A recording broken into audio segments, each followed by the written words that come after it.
You still leave the light on, don't you? Some quiet part of you still listens for the footsteps that never echo back, for the voice that once filled your silence. It isn't just longing, it's a vigil your soul has kept, night after night. Not out of hope, but out of love. That unfinished moment, that vanishing without goodbye, has grown roots deep within you. But tonight, we did not shut the door.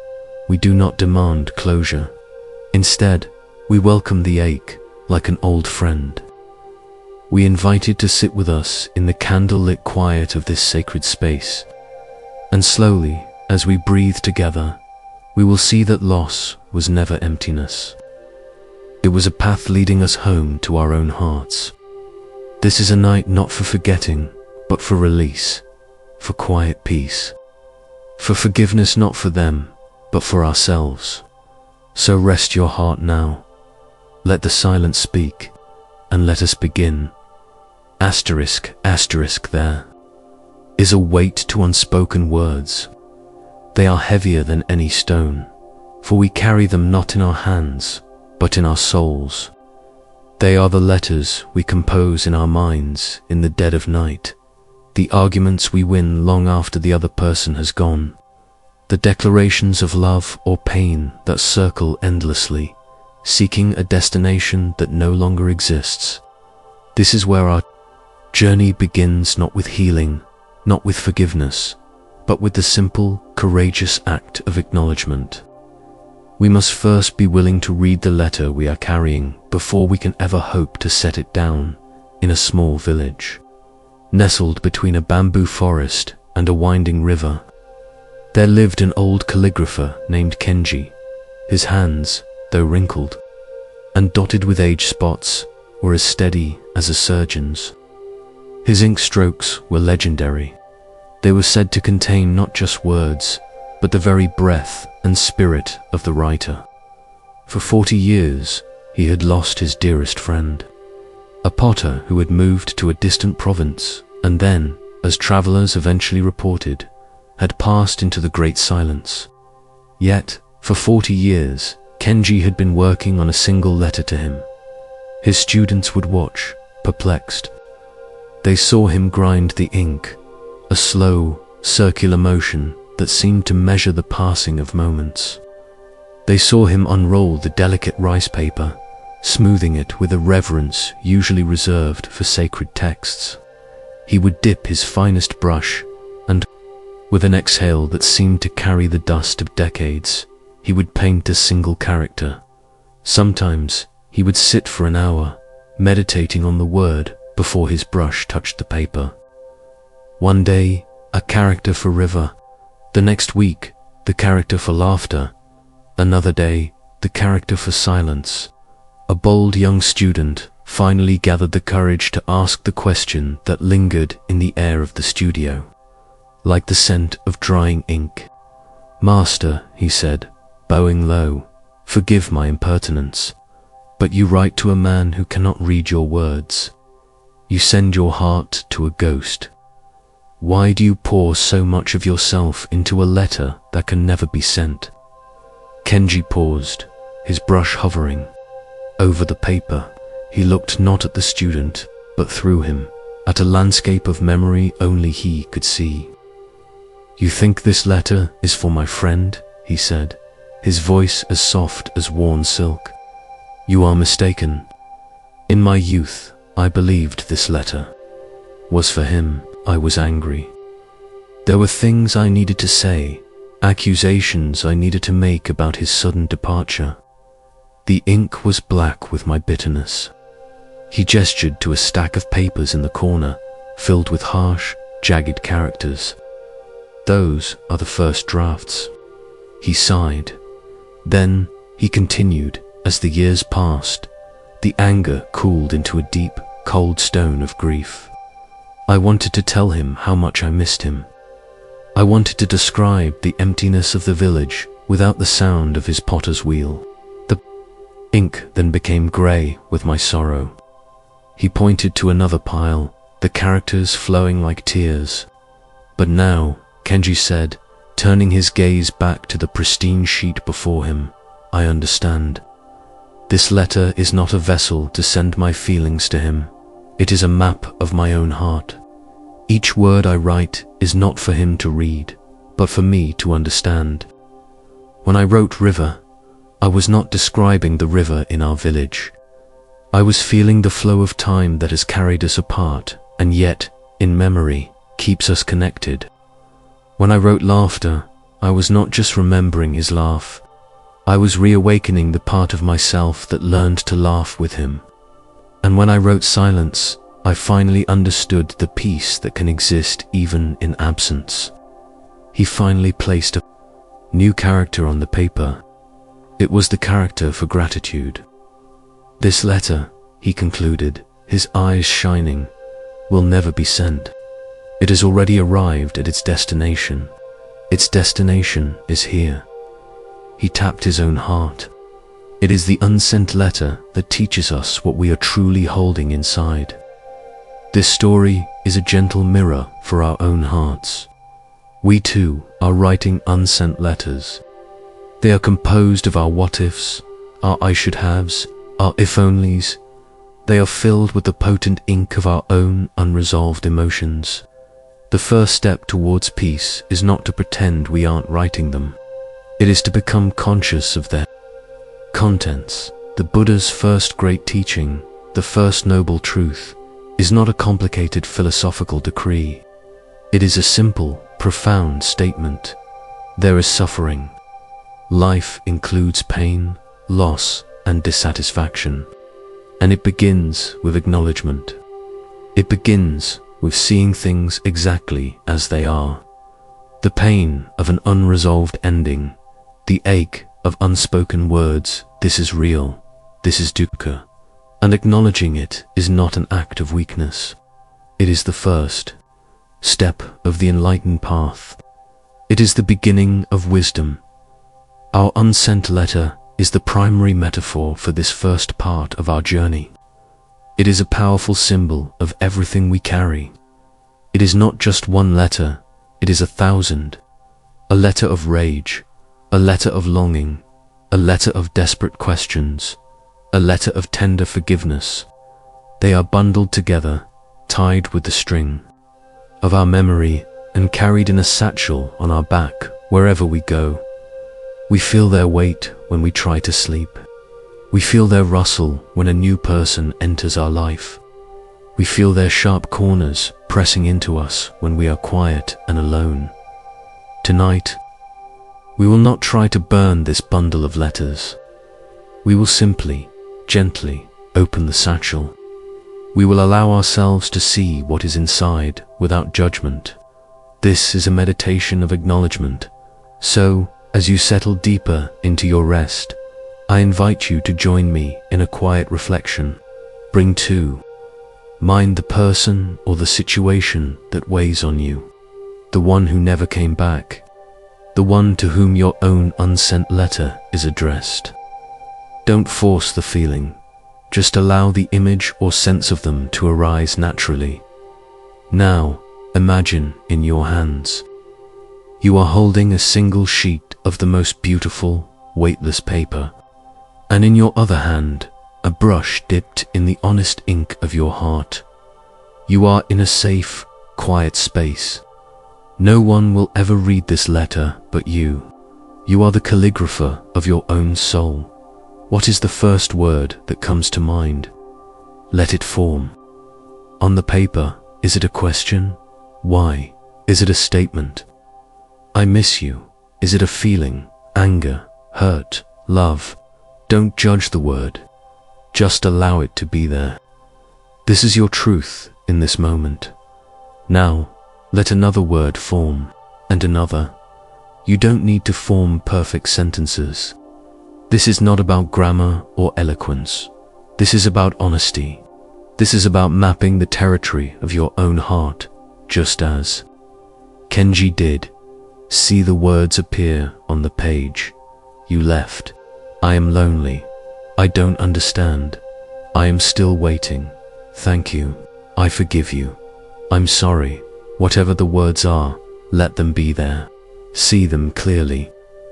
This letter contains your dukkha, your suffering, and by looking at it, you are practicing the first noble truth. You are not running from the pain. You are not suppressing it.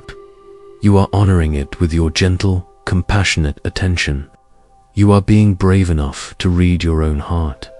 Continue this for a few more moments. Let the letter write itself. It holds the key to what needs to be healed. It is the starting point of our entire journey tonight. The healing doesn't come from sending it.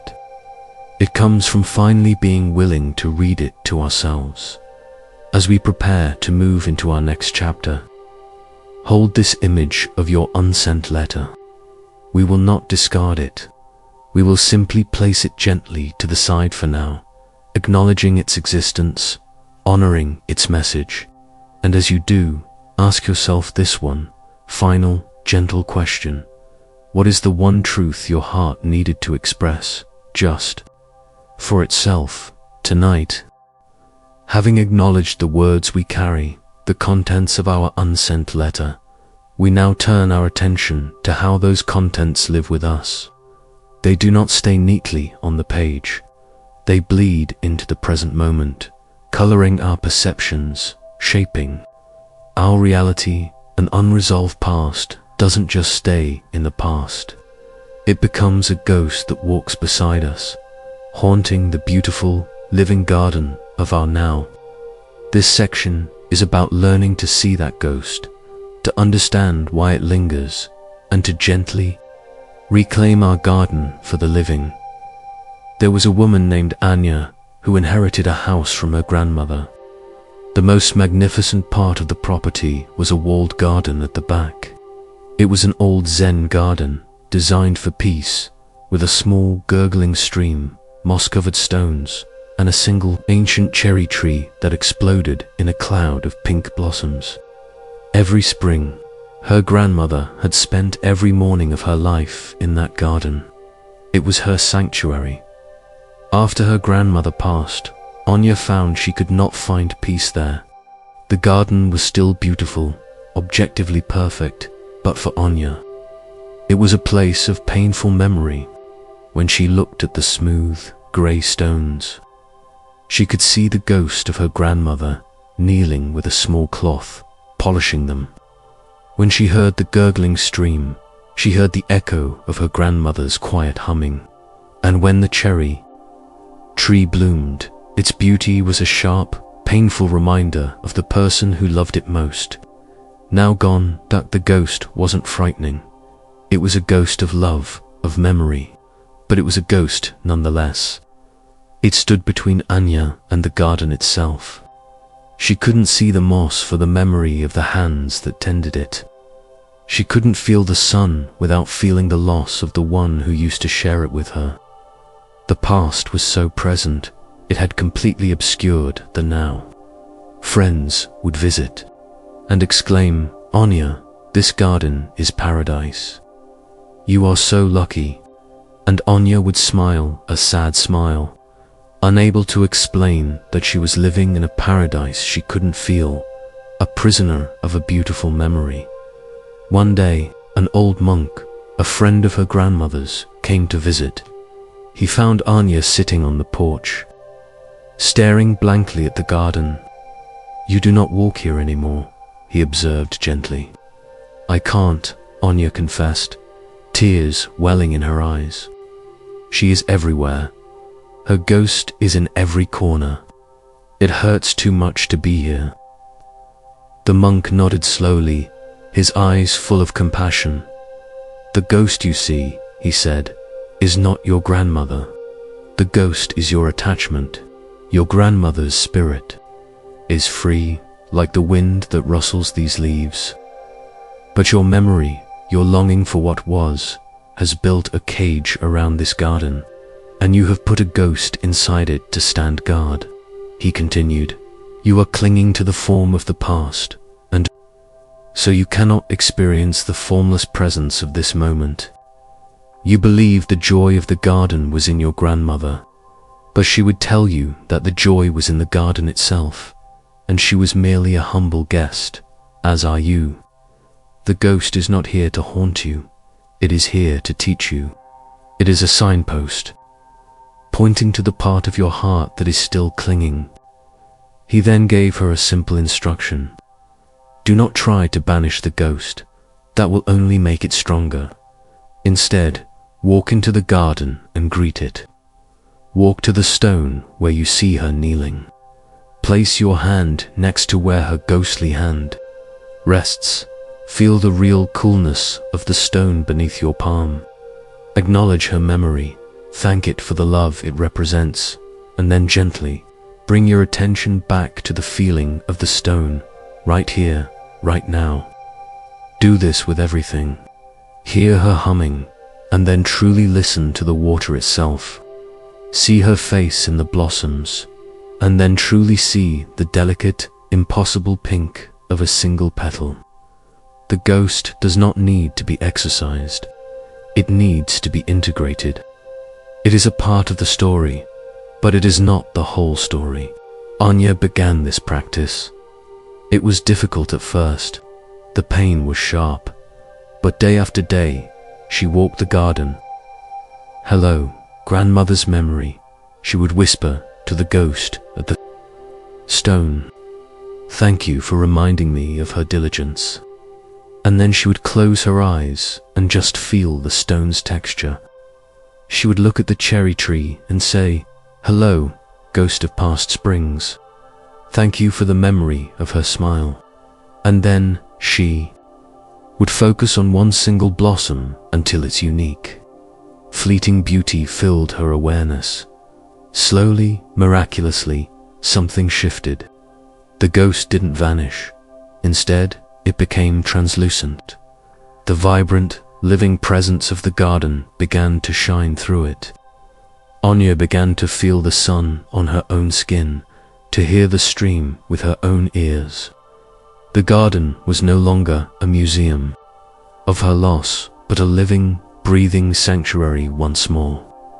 The ghost of her attachment had not been banished. It had delivered its message and had now taken its proper place.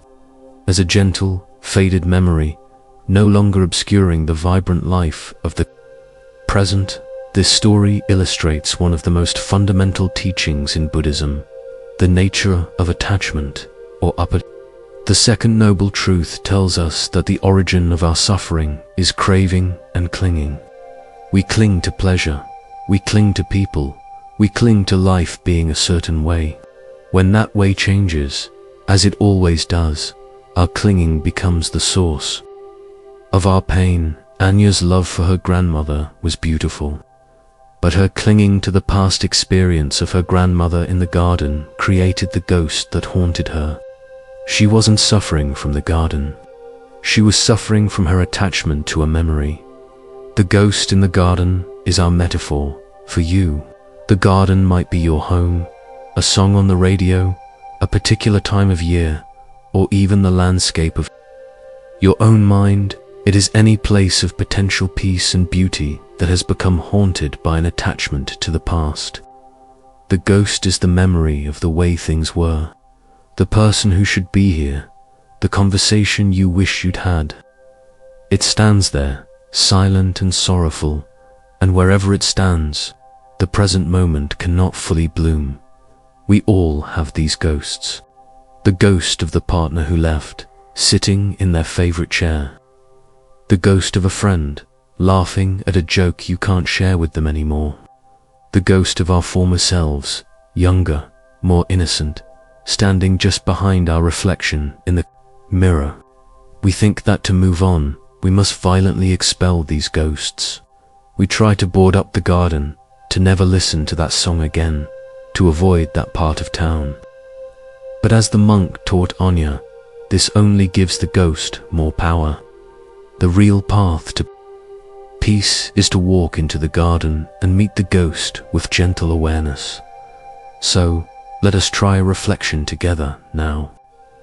Let your mind drift to a garden in your own life, a place, a feeling, a memory that is beautiful, yet tinged with the sadness of a lingering ghost. It could be the feeling of waking up in the morning, haunted by the ghost of the person who is no longer beside you. It could be looking at your own children, haunted by the ghost of the co-parent who is no longer there to share the joy. Choose one garden. See it clearly in your mind's eye. Now, allow the ghost to appear. Don't fight it. See it there, doing what it always does, sitting in the chair, smiling the way you remember, standing by the window. This ghost is a manifestation of your love and your longing. It is not your enemy, just as Anya did. Approach the ghost with a gentle heart. Say to it silently, I see you. I know why you are here. You are here to remind me of the love that was. Thank you. Feel the gratitude for the love that created this ghost. Now, perform a small act of reclamation. The ghost is sitting in the chair. In your mind's eye, place your hand on the arm of the chair. Feel the texture of the fabric, the coolness of the wood. Bring your full, undivided attention to the physical sensation of the real chair, right here, right now. The ghost might still be there, but your attention is now shared with the present reality. The ghost is standing by the window. Go and stand beside it. Look out the same window. Acknowledge the memory, and then notice one thing that is actually there, right now. A bird on a wire, the color of the sky, the shape of a cloud. Let the raw living data of the present moment enter your awareness. This is the practice. It is a gentle integration. We are not destroying the past. We are simply refusing to let it be the only thing we can see. We are honoring the memory, and then we are choosing to also honor the stone, the water, the blossom, the sky of now. As we prepare to transition, stay in your garden for a moment longer. The ghost may still be there, but perhaps it is a little more translucent now. Perhaps a little more of the garden's own light is shining through. The work is not to have a garden with no ghosts. The work is to have a garden so full of life, so vibrant with presence, that the ghosts become just one small, gentle part of its infinite beauty. Now, ask yourself this question, holding it softly as you drift. What new flower could you plant in your garden, right beside where the ghost stands? We have acknowledged the words left unsaid and have sat with the ghosts that haunt our present. Now we arrive at a very common, very sharp point of pain, the desire for a perfect ending. Our minds crave narrative closure. We want the final scene to be neat, tidy, and meaningful. We want the goodbye to be a beautiful, poignant conversation, full of mutual understanding and graceful acceptance. But life is rarely so clean. More often, endings are messy, abrupt, confusing, or painfully incomplete. We are left holding the jagged, broken pieces, mourning not only the loss itself, but the loss of the good goodbye we feel we were owed. This section is about learning to find the beauty and wholeness, not in spite of the imperfections, but within them. In a monastery perched on a windswept mountain, there lived a Zen master known for his love of simple beauty. He was not a man for grand statues or elaborate rituals. His joy came from the texture of a stone, the scent of pine needles after rain, and the warmth of tea. Of all his possessions, he treasured one thing above all else, a simple, earth-colored teacup. And this teacup was cracked. It wasn't a small hairline fracture. It was a noticeable, dark line that ran from the lip down the side, a visible scar that had been there for as long as any of his students could remember. They found it baffling. The master had been gifted exquisite, perfect porcelain cups from wealthy patrons, cups that sat unused on a high shelf. Yet, every single day, for his most important ritual, The first cup of morning tea, he would choose the cracked one. One morning, a new student, filled with the earnest desire to please his teacher, presented the master with a flawlessly crafted Celadon cup. "Master," he said, bowing, "your old cup is damaged. It is unworthy of you. Please accept this perfect one in its place." The Zen master smiled, a gentle, knowing smile that reached his eyes. He accepted the new cup, admired its smoothness and the perfection of its glaze, and then set it carefully on the high shelf next to the others. He then picked up his old, cracked cup and began to prepare his tea. The student was crestfallen, his face a mask of confusion. "Master," he pressed, "I don't understand. Why do you cling to that broken thing?" The master poured the steaming, fragrant tea into the cracked cup. The liquid did not leak. He held it up to the morning light, which streamed in through the paper window. The light caught the dark line, making it not an ugly flaw, but a defining feature, a line in a beautiful, abstract painting. "You see this cup as broken," the master said, his voice calm and steady. "I see it as complete. You see a flaw. I see a story. This crack," he said, tracing the line with his thumb, "is a reminder of the day the cup fell from my hands during a small earth tremor. It reminds me that nothing is permanent, that the ground beneath our feet can shift at any moment. It teaches me about surprise and acceptance." He took a slow, mindful sip of the tea. "You offer me a cup with no story, no history. It is beautiful in its potential, but it is silent. This cup," he said, cradling it in both hands, "sings a song of its own life. The crack does not prevent it from fulfilling its purpose. It still holds tea.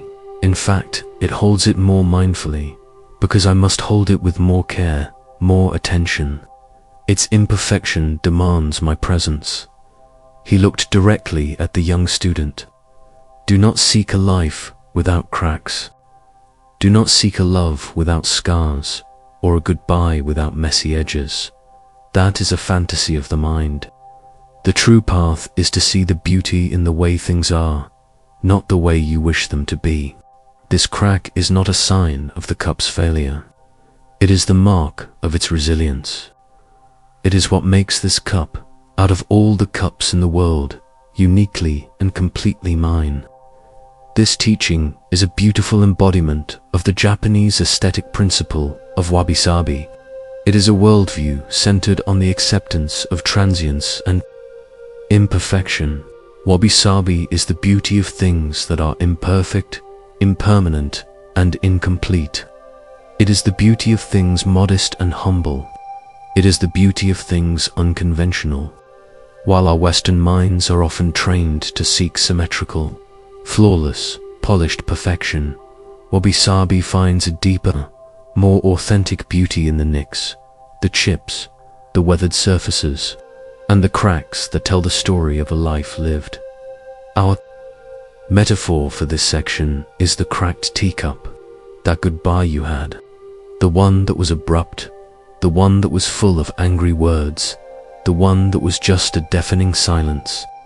That is your cracked teacup, the relationship that ended, leaving you with 1,000 unanswered questions. That is your cracked teacup. Your mind, in its search for a perfect narrative, sees it as a broken, failed thing. It wants to throw it away and replace it with the fantasy of the perfect cup, the perfect closure. But what if we were to look at it differently? What if that messy ending, that unresolved conversation, is the very thing that makes your story uniquely yours? The crack is not a sign of your failure or the other person's failure. It is a mark of the reality of the situation. It is a testament to the fact that something real happened, something with enough force and energy to leave a mark. A perfectly smooth, untouched cup has never held hot tea. It has never warmed a pair of hands on a cold morning. It has never been truly used, truly lived. The pain we feel often comes from the comparison between the cracked cup we are holding and the flawless cup we imagine in our minds. We torture ourselves with this imagined perfection. It should have ended with us talking it all out. He should have apologized. I should have had a chance to say one last thing. These shoulds are the pursuit of a fantasy porcelain cup that doesn't exist. The path to peace lies in putting down the fantasy and learning to hold the real cup, crack and all, with mindful, gentle attention. Let us try a reflection on this. Settle into your body, feeling its weight, its warmth. Now, bring to mind the ending that feels the most jagged and incomplete to you. The goodbye that still hurts because of its imperfection. Feel the wrongness of it, the sense that something is broken. Now, in your mind's eye, see that entire experience, the relationship, the person, the ending, as a single teacup. For a moment, just acknowledge the cup your mind presents to you. It might look shattered, ugly, useless. This is the judgment of the mind. Thank your mind for its opinion, and then ask it to step aside now. We are going to look at this cup with Wabi-Sabi eyes, with the eyes of the Zen master. Pick up the cup, hold it, notice its weight. Now, find the most prominent crack. Instead of seeing it as a flaw, see it as a line in a story. Trace it with your finger. What did you learn from this crack? Did the abruptness of the ending teach you that you cannot control everything? That's a powerful, if painful, lesson. That is part of the story the crack tells. Did the angry words teach you something about your own boundaries or the nature of human pain? That is part of the story. Did the silence teach you that sometimes? No answer is also an answer. That is part of the story. The crack is not the absence of something. It is the presence of a lesson. It is the mark of resilience. The relationship existed. It was real. It held things: joy, pain, laughter, tears. And like the cup, it couldn't be held forever without something changing, without a mark being left. The cup is not broken. It has been transformed by its experience. And so have you. Its purpose may have changed. It may no longer be a cup for daily drinking.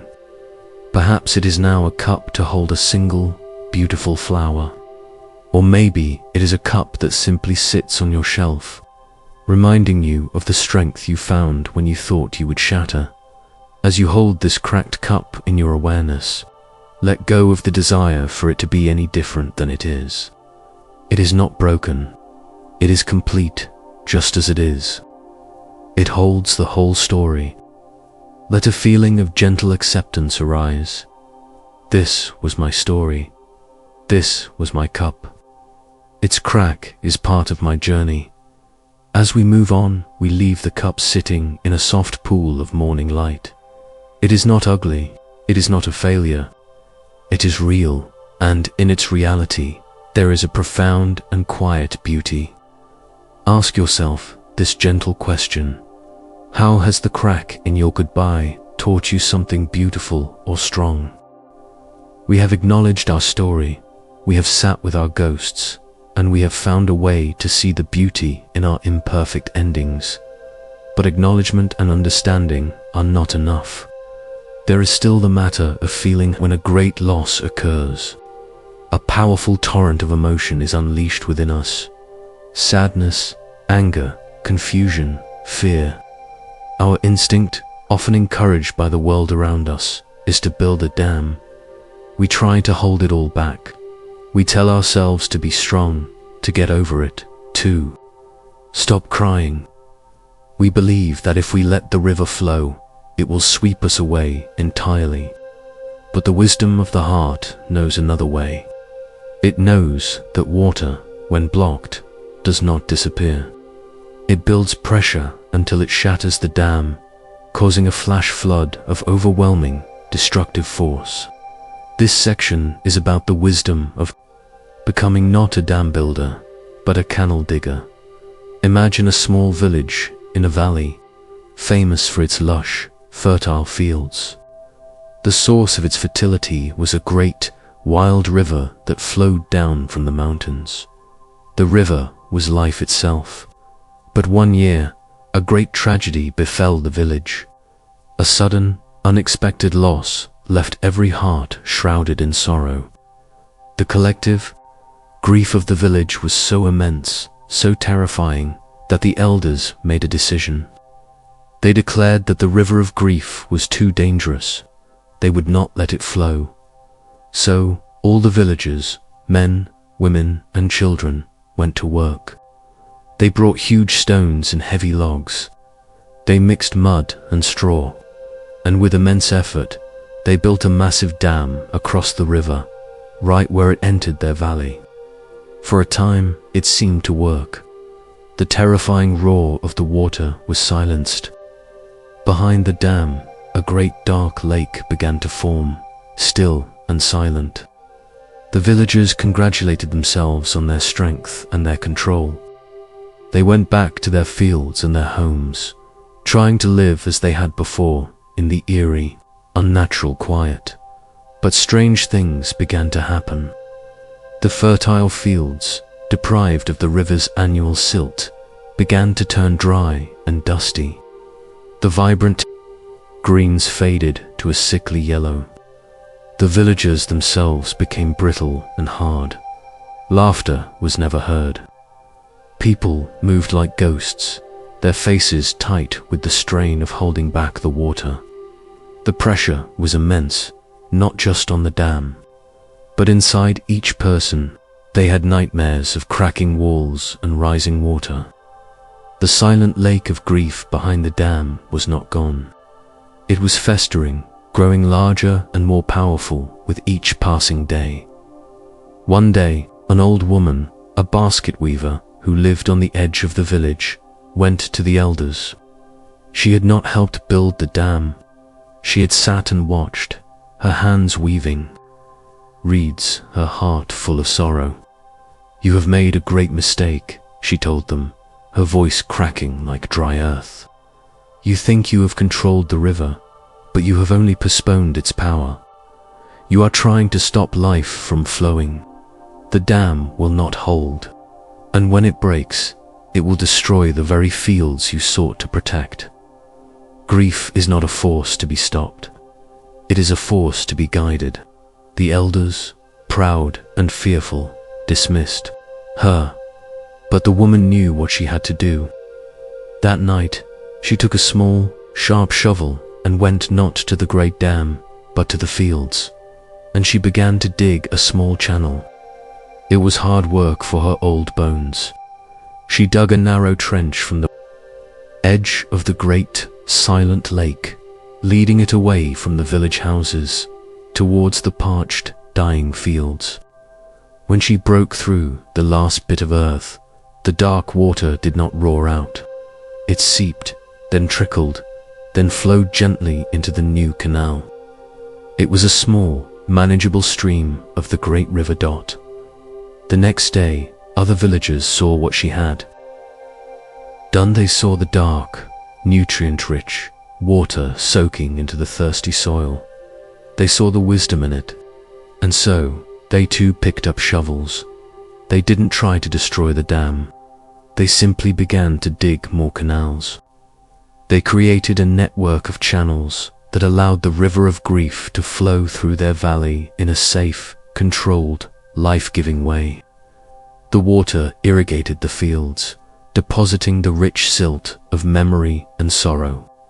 The roar of the river was still gone, but the gentle sound of flowing water returned to the valley.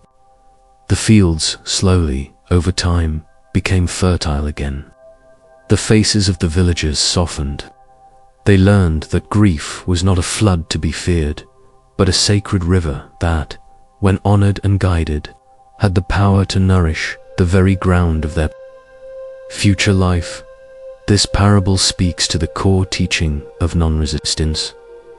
In Buddhist thought, Much of our suffering comes not from the initial pain, but from our resistance to it. The pain is the river. The resistance is the dam. The dam is what causes the pressure, the brittleness, the eventual catastrophic collapse. The emotions that follow a lossedness, anger, loneliness, are natural. They are the river of life, responding to the landscape of our experience. To deny them, to suppress them, to tell ourselves we are too emotional is to build a dam. Our metaphor is, of course, the river of grief. Right now, you may feel that you are living behind a dam of your own making. It is a dam built of "I'm fine, and I have to keep it together, and if I start crying, I'll never stop." It is a dam built of distraction, of busyness, of keeping the surface of your life perfectly still and calm, while behind it, a lake of unspoken feeling grows larger and darker. The strain of maintaining this dam is immense.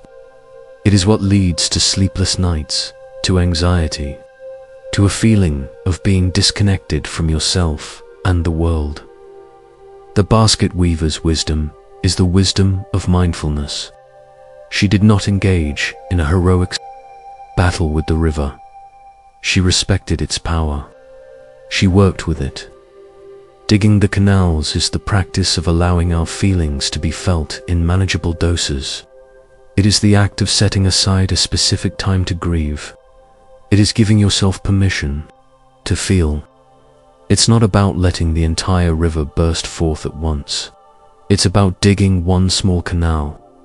Maybe that canal is allowing yourself to cry for 5 minutes without judgment. Maybe it's journaling about your anger. Maybe it's talking to a trusted friend. Each small act of allowing is the digging of a canal. It lets the pressure off. It allows the emotion to move, to flow, to travel through you, and, ultimately, to nourish you. Grief, when allowed to flow, carves new landscapes in the soul. It deepens our capacity for compassion. It fertilizes the soil of our wisdom. It teaches us what is truly important. The villagers' fields became even more fertile after they learned to channel the river. In the same way, a heart that has learned to channel its grief becomes more capable of profound love and joy. So, let us try a short reflection on this. Settle into a state of quiet. Bring your attention to your own inner landscape and ask yourself, honestly and gently, where have I built a dam? Can you feel the pressure behind it? The silent, heavy weight of the lake of unfelt feelings. You don't need to name every feeling. Just sense the presence of that stored emotional energy. Acknowledge the incredible strength it has taken to keep that dam in place. Thank the part of you that built it, for it was trying to protect you. It was trying to keep you from being swept away. Now, with the wisdom of the old basket weaver, we are not going to dynamite the dam. We are just going to dig one small, symbolic canal. Imagine you have a small shovel in your hand, and on the other side of the dam is a dry, tired part of your soul, a field that needs nourishment. What is one feeling you could allow to flow just a little bit right now? Is it a trickle of sadness, a seep of anger, a drop of loneliness? Choose one. In your mind's eye, dig a tiny channel and give that single feeling permission to flow. Just a little. You are in control. You are the canal digger. You can close it off whenever you want. Feel that small release of pressure. Feel the thirsty ground of your soul receiving this honest emotion. It is not a flood. It is a watering. It is life-giving. This feeling is not here to destroy you. It is here to nourish you, to make the ground of your being fertile again. Breathe into that feeling of gentle flow. The water is moving. It is not stagnant. It is alive, As we prepare to move forward, know that you can return to this practice. At any time, you are the tender of your own inner landscape. You have the wisdom to guide the river. You do not need to fear your own feelings. They are the source of your future growth.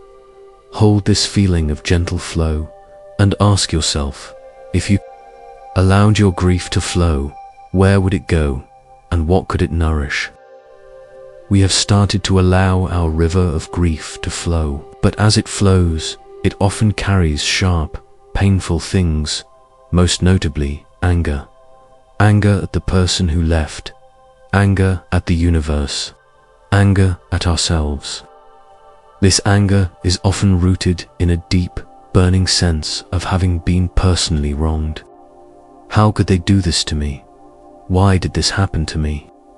We stand on the shore of our pain, shaking a fist at a boat that has wronged us. This section is about looking closer at that other boat and discovering a profound, liberating truth that can instantly cool the fires of our anger. The story is a classic Zen parable, told and retold for centuries because of its simple, transformative power. A man, seeking a few hours of peace, took his small boat out onto a vast, mist-covered lake at dawn.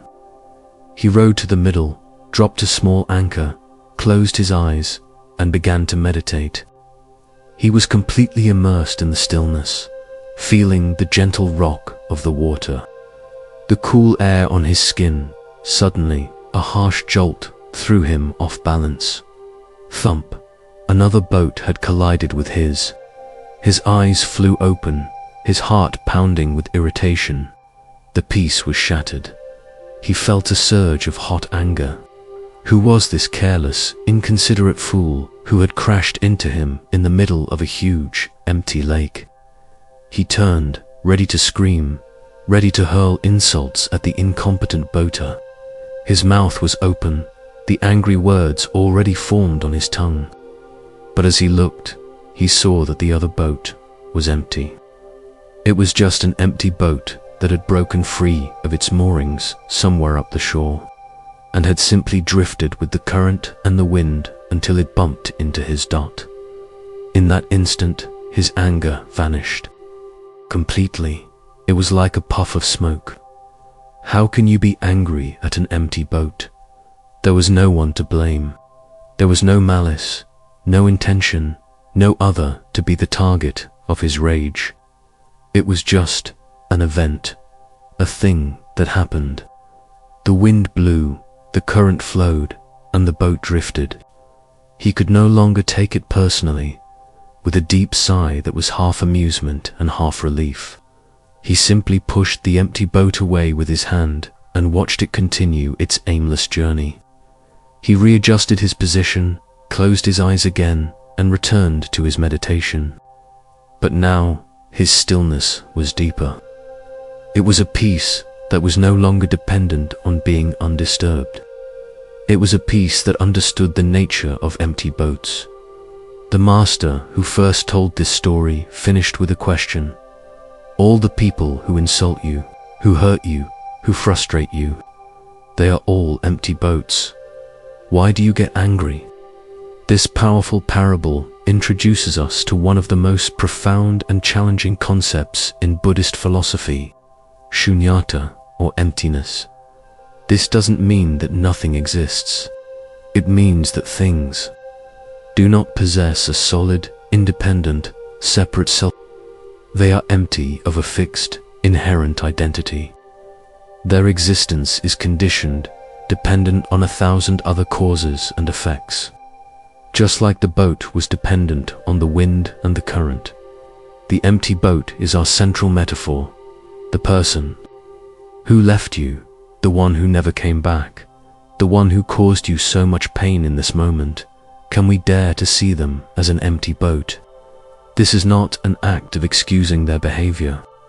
It is not saying what they did was okay. It is a radical shift in perspective for the sole purpose of liberating ourselves from the poison of our own anger. We take things so personally. We believe the actions of others are a direct reflection of our own worth. He left me, so I must be unlovable. She betrayed me, so I must be a fool. We place ourselves at the very center of the story. The teaching of the empty boat invites us to decenter ourselves. The actions of the other person, like the drifting of the boat, were almost certainly driven by winds and currents in their own life that we can never fully see or understand. They were moved by their own history, their own fears, their own conditioning, their own private suffering. Their boat was not aimed at you. It simply drifted and, unfortunately, bumped into yours. When we can grasp this, even for a moment, the anger loses its fuel. Anger needs a target. It needs a someone who acted with malicious intent against me. When you remove the someone and the against me, the anger has nowhere to go. It dissolves, just as it did for the man on the lake. You are left not with rage, but with a clearer, calmer view of the situation. You see it as a tragic or unfortunate confluence of events, rather than a personal attack. This is the practice of non-personalization. It is one of the most powerful tools for emotional freedom. Let's try a reflection on the empty boat. Allow your body to relax, to feel the support of the surface beneath you. Bring to mind the person or situation that is the source of your deepest anger, the one who bumped your boat. Feel the familiar heat of that anger, the tightness in your jaw, the clenching in your fists. Acknowledge it. Here is anger. Now, picture yourself as the man in the boat, meditating peacefully on the water. The water is your life, your heart. It is calm and still. Then you feel the jolt, the thump, the other person's action, their words, their departure. That is the collision. Feel the immediate surge of rage. See their face in your mind. How could you do this to me? The words are ready to fly. But now, just for this moment, as an experiment, I want you to look again. Look at their boat, and imagine it is empty. The person you are angry at is not there. The boat is simply an object, drifting. Inside that boat, you cannot see the winds of their past that were blowing. You cannot see the strong, invisible currents of their own fear or confusion that were pushing them. You cannot see the broken rudder from a previous collision that made them unable to steer. You see only an empty vessel, moved by forces you cannot perceive. See this empty boat, this collection of conditions and causes bumping into yours. It still jolts you. The impact is still real. The pain is still there. But the story about the pain begins to change. The story is no longer, I was attacked. The story is now an empty boat, adrift on the water, bumped into mine. Breathe into that new story. What happens to the anger in your body? Does it soften? Does the clenching in your fists ease up even a little? The pain of the bump might still be there, but the burning fire of personalized rage can begin to cool. You are not excusing the bump. You are simply understanding its nature. It was not about you. You can now, from this calmer place, choose what to do. You can push the empty boat away. You can tend to the scratch it left on your own boat. You can readjust your position and return to the peace of your own heart. The empty boat will continue to drift on its own journey, moved by its own winds. It is no longer your concern. Your concern is your own peace on your own boat. In the middle of your own vast and beautiful lake, this is a practice to return to again and again. Every time you feel that surge of personalized anger, you can whisper to yourself, "It's an empty boat." This phrase can become a key that unlocks you from the prison of resentment. As we drift away from this scene on the lake, let the image of that empty boat float in your awareness. It is a symbol of freedom, not freedom from pain, but freedom from the unnecessary suffering of anger.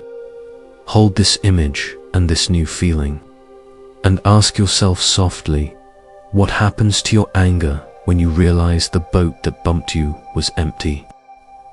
We have seen how we can cool the external fire of anger by understanding the empty boat. Now, we turn our gaze inward to a more subtle but equally painful process. We often believe our suffering comes directly from an event, from the actions of another. But the Buddha taught that there is a crucial distinction between pain and suffering. Pain is an unavoidable part of life. Suffering is something we add on top of it. This is the teaching of the second arrow, a profound lesson in how we become the architects of our own greatest torment, and how we can learn to put down the bow. The parable is simple and direct, often told by the Buddha himself. Imagine a warrior walking through a forest.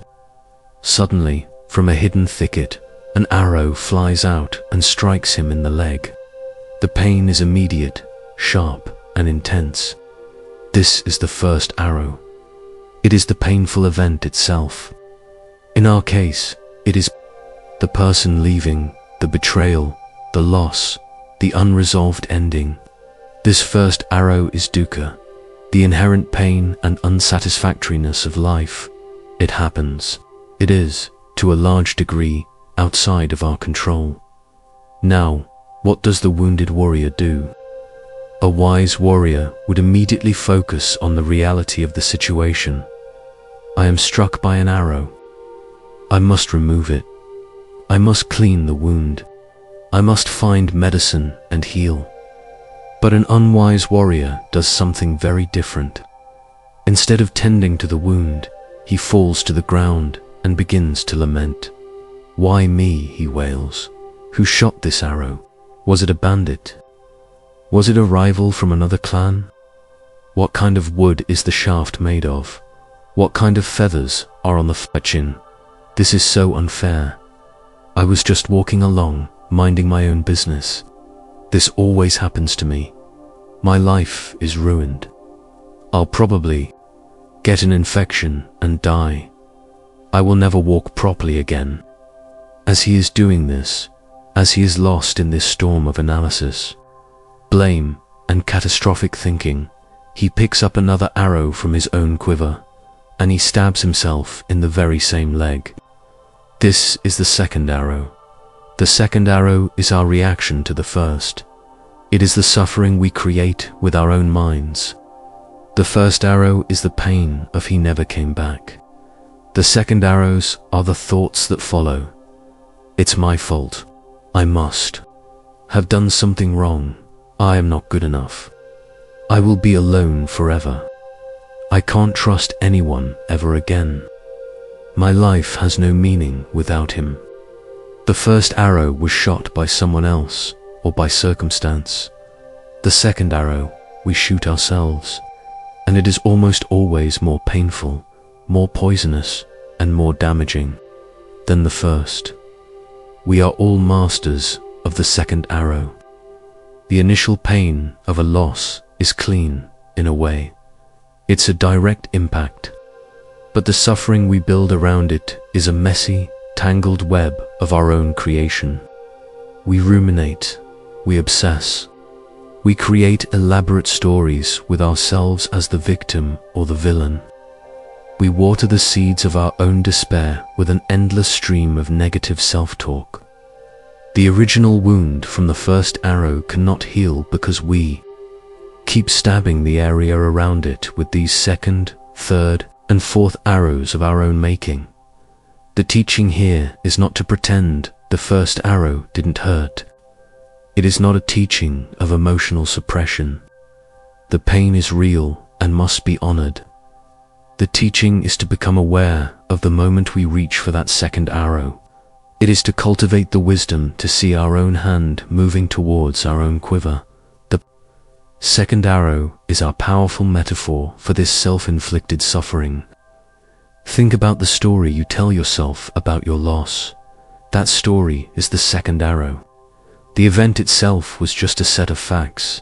A person was here, and now they are not. A relationship existed, and now it does not. Those are the facts. That is the first arrow. The story we weave around it is where the suffering lives. He left me because I am unworthy. The because is the second arrow. I will never be happy again because she is gone. The because is the second arrow. My life is ruined because of what happened. The because is the second arrow. It is the causal link we create in our minds between the event and a permanent state of negative being. The good news, the liberating news, is that while we often cannot control the first arrow, the second arrow is entirely optional. It is a habit of the mind, and like any habit, it can be changed. The practice is mindfulness. It is learning to watch our own thoughts without immediately believing them. It is creating a small gap between the event and our reaction to it. Let us try a short reflection to identify our own second arrows. Settle your mind. Let your breath be easy and natural. Bring to mind the situation of your loss, the impact of that first arrow. Feel the initial, clean sting of the pain. This hurts. Acknowledge that simple truth. Now, watch your mind. What is the very next thing it says? What is the story it immediately starts to tell? Just listen. Does it say ... and it's all my fault? There is a second arrow. Does it say ... and this proves I will always be abandoned? There is another. Does it say ... and my life is over now? There is a big one. Does it say ... and I should have seen it coming? I'm such an idiot. There is a particularly nasty one. You don't need to stop these thoughts. For now, the practice is simply to see them for what they are, to label them when the thought arises. I am unlovable. You can say to yourself, this is a second arrow thought. You are not the thought. You are the awareness that is noticing the thought. This simple act of noticing creates a space. It separates you from the arrow. You are no longer the one being stabbed. You are the one watching the attempt to stab. And in that space lies freedom. Imagine these second arrow thoughts are literally arrows, flying towards you from your own quiver. But now, because you are aware, you can see them coming. You can choose not to catch them. You can choose not to believe them. You can let them fly past. The thought, I am unworthy, flies by. You don't have to catch it and stab yourself with it. You can simply observe it. There goes the I am unworthy arrow. It's just a thought. It is not the ultimate truth. The original wound is still there. It still needs tending. We will get to that. But for now, the first step is to stop making it worse. Stop shooting yourself. The healing process cannot begin as long as the second arrows are still flying. So, as you rest here, continue to watch. Your mind, see the stories, the judgments, the fears, and with each one, gently label it, second arrow. Don't judge yourself for having these thoughts. We all do. This is the habit of the untrained mind. The training is simply this: to recognize the second arrow and to choose, in this moment, not to pick it up. As we prepare to move on, leave the battlefield for a moment. You have identified the source of the second arrow's own quiver, your own mind. This is a huge step. You are no longer a passive victim of your own suffering. You are an empowered observer who is learning to make a choice. Hold this newfound awareness and ask yourself this crucial question: what is the story you keep telling yourself about the first arrow? And are you willing, just for tonight, to put the second one down? We have identified the second arrows of our own making. we see how we perpetuate our own suffering. But seeing and doing are two different things. We may understand, intellectually, that we should put down the second arrow, or that the boat that bumped us was empty, or that our grief needs to flow. But how do we actually do it? We often carry our burdens for so long that we forget they are burdens. They become a part of us, a familiar, heavy ache that defines our posture. This section is about the visceral, tangible act of release. It's about feeling the weight and making the conscious choice to let it go. There is a famous Zen story about two monks, an old, experienced one named Tanzen, and a young, zealous novice on a long pilgrimage. They walked for miles in silence, their robes swishing, their minds meant to be focused on their journey. The rules of their order were very strict. They were not to look at women, speak to them, and most certainly not to touch them. They came to a river where the recent rains had washed away the small footbridge. The water was rushing, and on the bank stood a young woman in a beautiful silk kimono. She was clearly distressed, afraid to cross the muddy, turbulent water for fear of ruining her fine clothes and being swept away. She looked at the two monks with pleading eyes. The young novice, seeing the woman, immediately looked away, turning his face to the side and beginning to recite sutras under his breath. He was proud of his discipline. This was a test, and he would pass it. Tanzen, the older monk, simply walked up to the woman. He smiled and in a gentle voice asked her where she was going. She pointed to the other side. Without another word, Tanzen bent down, scooped her up into his arms, carried her across the roaring river, and set her down gently on the far bank. She bowed deeply in gratitude, and he bowed back, then continued his walk. The young novice was speechless. He was scandalized, horrified. He quickly waded through the river himself and caught up with his master, but he was so full of righteous indignation that he couldn't speak. For the next 2 hours, they walked in simmering silence. The young monk's mind was a whirlwind. He broke the rules. He, a master. He touched a woman. He carried her. What kind of monk is he? What will people think? He has polluted himself, and I am walking with him. Finally, as they neared their destination for the night, the young monk could bear it no longer. He burst out, his voice trembling with accusation. "Master, how could you do that? We are monks. We are forbidden to go near women, let alone touch them. You picked up that woman and carried her in your arms. Why did you break our sacred precepts?" Tanzen looked at the young monk, his expression one of genuine surprise, as if he had just been reminded of a distant event. He smiled faintly and said, "I set that woman down by the river 2 hours ago. Are you still carrying her?" This story cuts right to the heart of what it means to carry a burden. Tanzen engaged with the reality of the moment. He saw a person in need and he acted with simple, direct compassion. The act was finished the moment he set the woman down. He walked on, his mind free, his heart light. The young novice, however, did not touch the woman, but in his mind he picked her up and carried her for hours. He carried the burden of his judgment, his indignation, his story about what happened. The weight he carried was far heavier than the woman herself. Our central metaphor here is the heavy stone. The grudge you hold, the resentment you nurse, the story of how you were wronged. This is a heavy stone that you choose to carry in the satchel on your back. The event is over. The person is gone. The words have been said.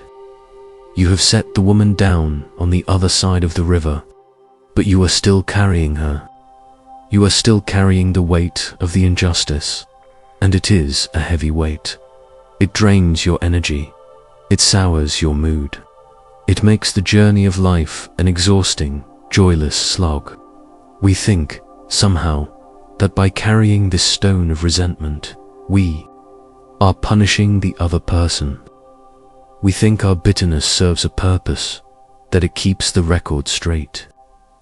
But the person who wronged you is likely walking around free and light. They are not feeling the weight of the stone you are carrying. You are the only one being punished by it. You are the only one whose back is breaking. Forgiveness, in this context, is not about absolving the other person. It is the selfish, practical, intelligent act of putting down the heavy stone for your own sake, so that you can walk on freely. The act of putting it down is a choice. It is a decision. It may not be a sudden, miraculous release, but it begins with the conscious intention to no longer carry the weight. Let us try this now as a visceral, physical meditation. Find a comfortable position. Close your eyes. I want you to call to mind a specific grudge, a specific resentment, the one you have been carrying for so long, the story of what they did. As you hold this story in your mind, I want you to imagine it has a physical form. It is a stone. In your mind's eye, see this stone. What does it look like? Is it large and jagged, with sharp edges that dig into you? Is it a smooth, dark, heavy river stone, dense with the weight of unshed tears? Feel its texture. Feel its temperature. Is it hot with rage or cold with sorrow?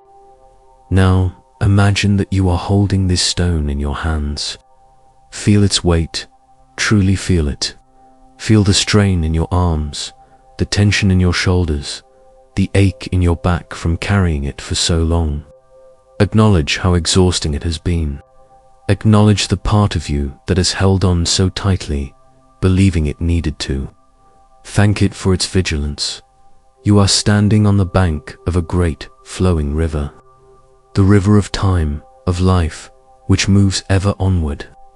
You have a choice in this moment. You can continue to hold the stone, or you can let it go. Make the conscious decision. Say to yourself, I am no longer willing to carry this. It is a declaration of freedom. Now, slowly, mindfully, open your hands. Feel the muscles in your fingers, releasing their grip. Feel the stone begin to shift, and then let it drop. Let it fall from your hands. Hear the deep, satisfying plunk as it hits the water. Watch it sink beneath the surface, disappearing into the gentle, moving current. The river accepts it without judgment.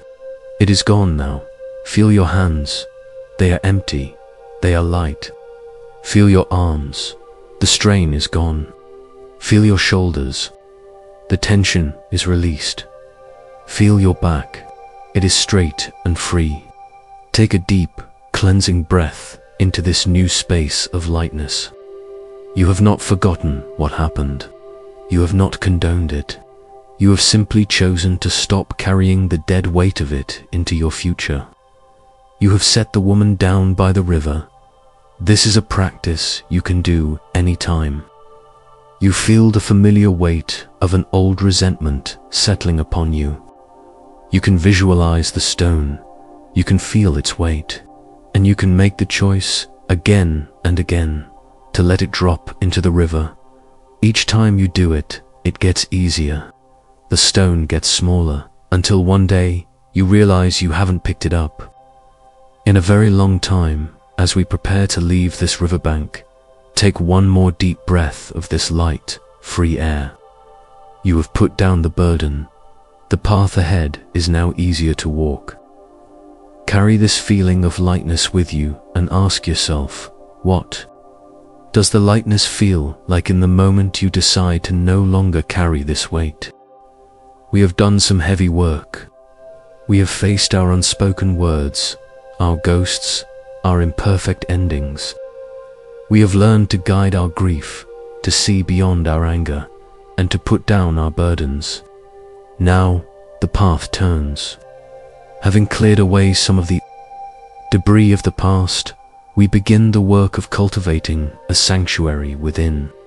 For it is one thing to release the sources of our pain, and another thing entirely to build a source of our peace. This peace cannot be dependent on external circumstances. It cannot rely on someone else coming back, or on life being free of challenges. True peace must be an internal flame, a steady light that we can learn to tend to, especially when the storms of life rage around us. Imagine a remote, rocky island, perpetually battered by the wild sea. On the highest point of this island stands a tall, solitary lighthouse. Inside this lighthouse lives a keeper. His life is not one of dramatic adventures. It is one of quiet, consistent duty. His job is not to command the ocean. He cannot stop the waves from crashing against the rocks. He cannot silence the howling winds of a gale. He cannot part the thick, disorienting fog. The storm is the storm. It is powerful, chaotic, and utterly beyond his control. His job is much simpler and much more profound. His job is to keep the light burning. Every evening, as dusk settles, he climbs the winding stairs. He cleans the great lens, polishing away the salt spray and the dust of the day. He trims the wick. He fills the lamp with oil, and he lights the flame. As darkness falls and the storm perhaps gathers its strength, the light begins its slow, sweeping rotation.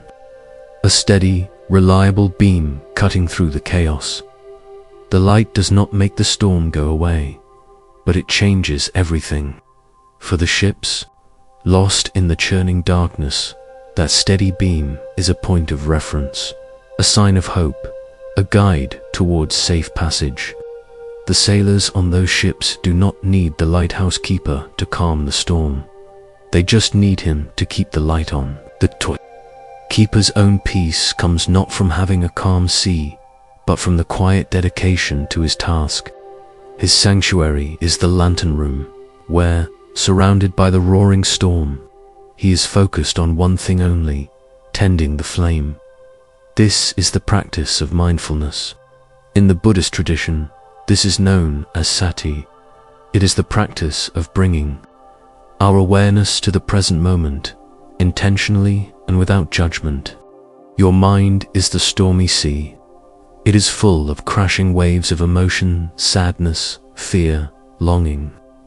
It is buffeted by the howling winds of anxious thoughts. What if only, it is shrouded in the thick fog of confusion? And like the lighthouse keeper, you cannot command this storm to cease. Trying to fight your thoughts or suppress your feelings is as futile as yelling at the ocean. Your task is the same as the keeper's. It is to find the part of you that is the lighthouse and to tend to the lantern within. The lantern in the storm is our metaphor for your own core awareness. This awareness is the part of you that can notice your thoughts, feel your emotions, and sense your body without being swept away by them. It is a quiet, steady, ever-present light. We so often forget it's there. We believe we are the storm. We identify with the waves of sadness and the winds of anxiety, but we are not the storm. We are the lighthouse that contains the storm. The lantern is your breath. It is always there, a steady rhythm beneath the chaos. The practice of mindfulness is the act of climbing the stairs of your own being, away from the crashing waves at the base up to the quiet lantern room. And in that room, you simply turn your attention to the light. You turn your attention to your breath. Let's try this now. Let this be a moment of building your own inner sanctuary. Settle into your posture. You don't need to force yourself to be calm. The storm can be as it is. Just let the waves of thought and feeling crash as they will. You are not trying to stop them now. Begin to climb the winding stairs inside. Leave the noisy chaos of the mind's stories below. With each step, you are moving inward and upward, towards a place of quiet observation. You arrive in the lantern room at the top of your own consciousness. It is quiet here, even if you can hear the storm raging outside the thick glass. And in the center of the room is the great lamp. This lamp is your attention. For now, we will place this lamp on the sensation of your own breathing. Don't change your breath. Don't try to make it deep or slow. Just let it be as it is, and bring the light of your awareness to it. Feel the air entering your nostrils, cool and fresh. Follow it as it fills your lungs. Feel the gentle expansion of your chest and belly. This is the light shining dot then. Notice the pause at the top of the inhale, a moment of stillness, and then feel the release of the exhale. The warm air leaving your body, the gentle deflation, the letting go. This is your work. This is you, the lighthouse keeper, tending the flame. When your mind wanders, as it will when you hear a particularly loud wave of memory crash against the rocks, or a strong gust of worry rattle the windows, do not be discouraged. This is part of the work. The keeper is not alarmed by the sound of the storm. He simply notices it, and then gently, patiently, he turns his attention back to his task, back to cleaning the lens, back to trimming the wick, back to the light dot. So, when you notice your mind has been swept away into a story or a feeling, just gently acknowledge it. Ah, there is the wind, there is a wave. And then, with kindness, guide your attention back to the simple, physical sensation of your breath. Inhale, exhale. Each breath is a slow, steady rotation of the light, shining, guiding. You are not the storm.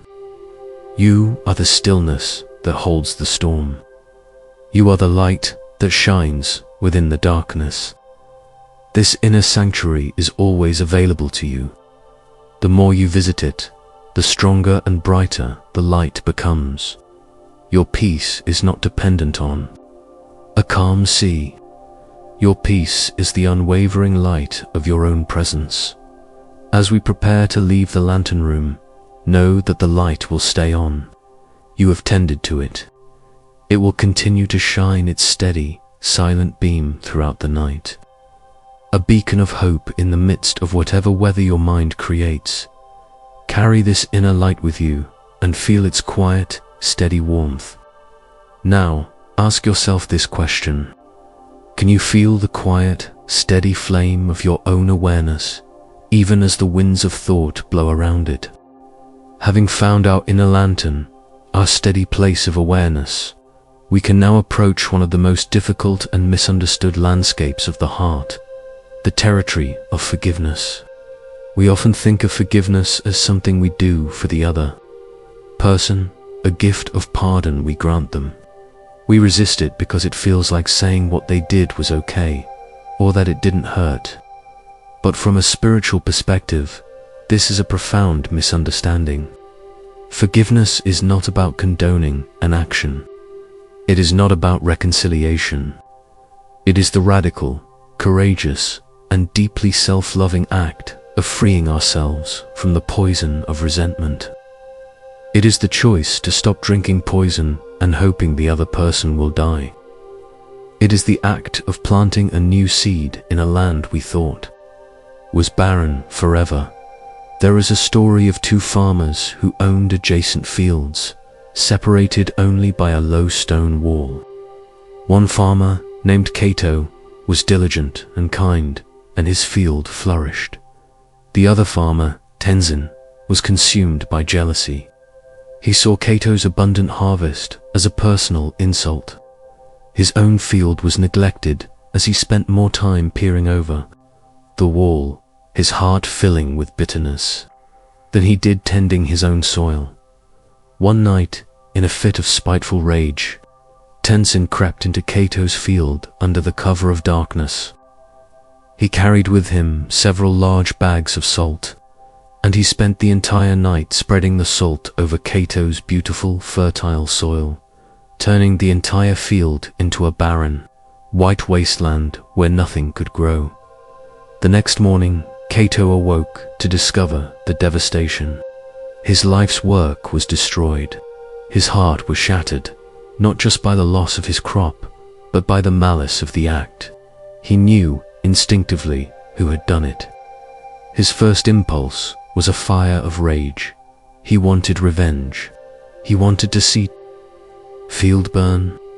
He sat on the edge of his salted earth, and for a full day and night, he let the river of his grief and anger flow. But as the second sunrise warmed his face, he knew that revenge would only salt his own soul, just as Tenzin had salted his field. It would make him as bitter and barren as his neighbor. He looked at the vast, ruined expanse and made a different choice. He would not abandon his land. He would heal it. It was painstaking, back-breaking work. He had to scrape off the top layer of salted earth and carry it away, bucket by bucket. Then he had to bring in fresh, rich soil from the riverbank. He brought in compost and mulch. He spent an entire season just tending to the healing of the soil. He didn't plant a single crop. His only work was the work of restoration.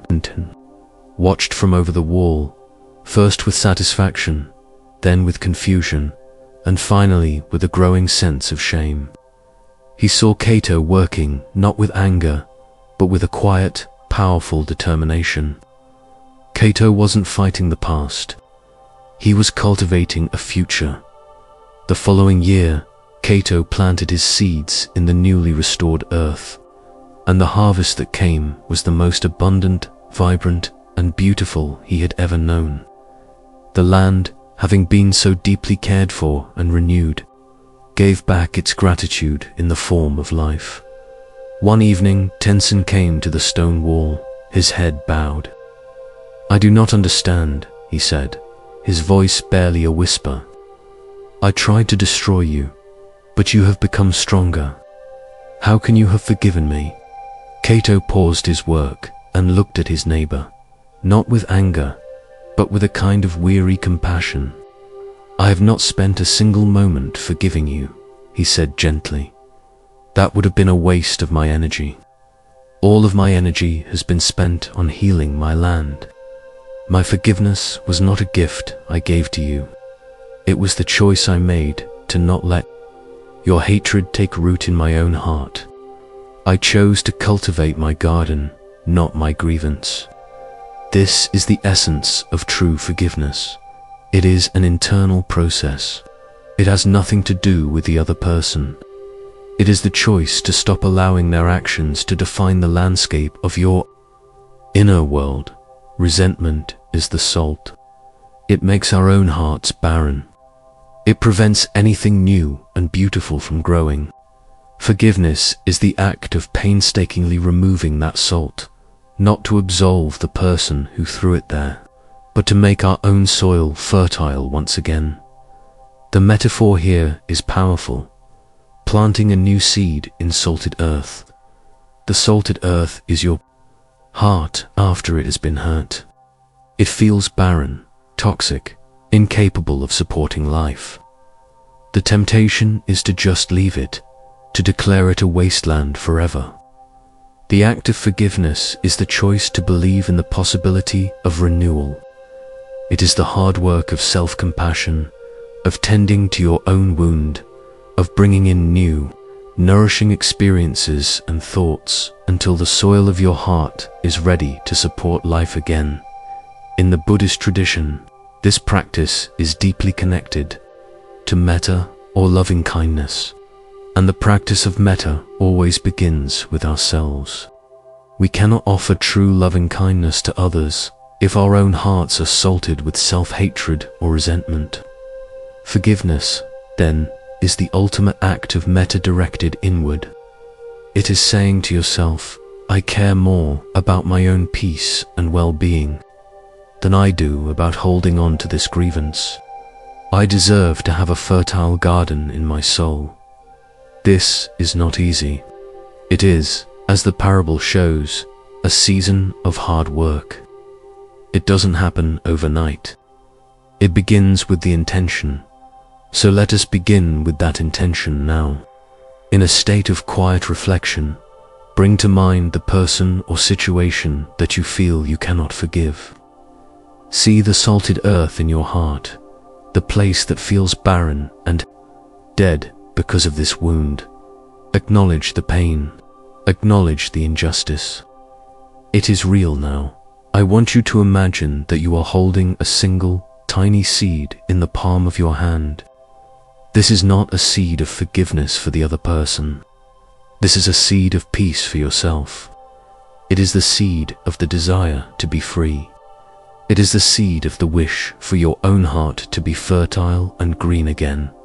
Feel the warmth of this seed. It is full of potential. It is the future now. Look at the salted earth of your heart. It looks hopeless, but you are going to perform a radical act of faith. You are going to find one small spot, perhaps the size of your palm, and you are going to gently clear away the salt. You are going to bring a little bit of fresh, kind attention to this one small spot, and then you are going to plant this seed of peace for yourself in that spot. You are not asking for a miracle. You are not expecting a forest to grow overnight. You are simply planting one small seed of intention. I want to be free. I want my heart to heal. And then you water that seed with a single drop of self-compassion. Maybe that drop is the thought, it's okay that this is hard. Or I did the best I could. Or simply, may I be peaceful. That's it. That is the beginning of forgiveness. It is the work of a single moment. It is the turning of your attention from the person who salted your field to the field itself. It is the choice to cultivate life, not bitterness. Day after day, you can return to this small spot and water this seed. And slowly, a tiny green shoot will emerge. And that shoot will give you the strength to clear a little more land and plant another seed. This is how a barren field becomes a flourishing garden once more.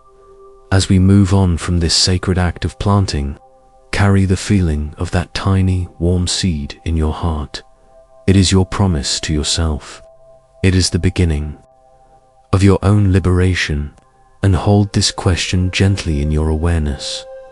What is the first small seed of forgiveness you could plant for yourself today?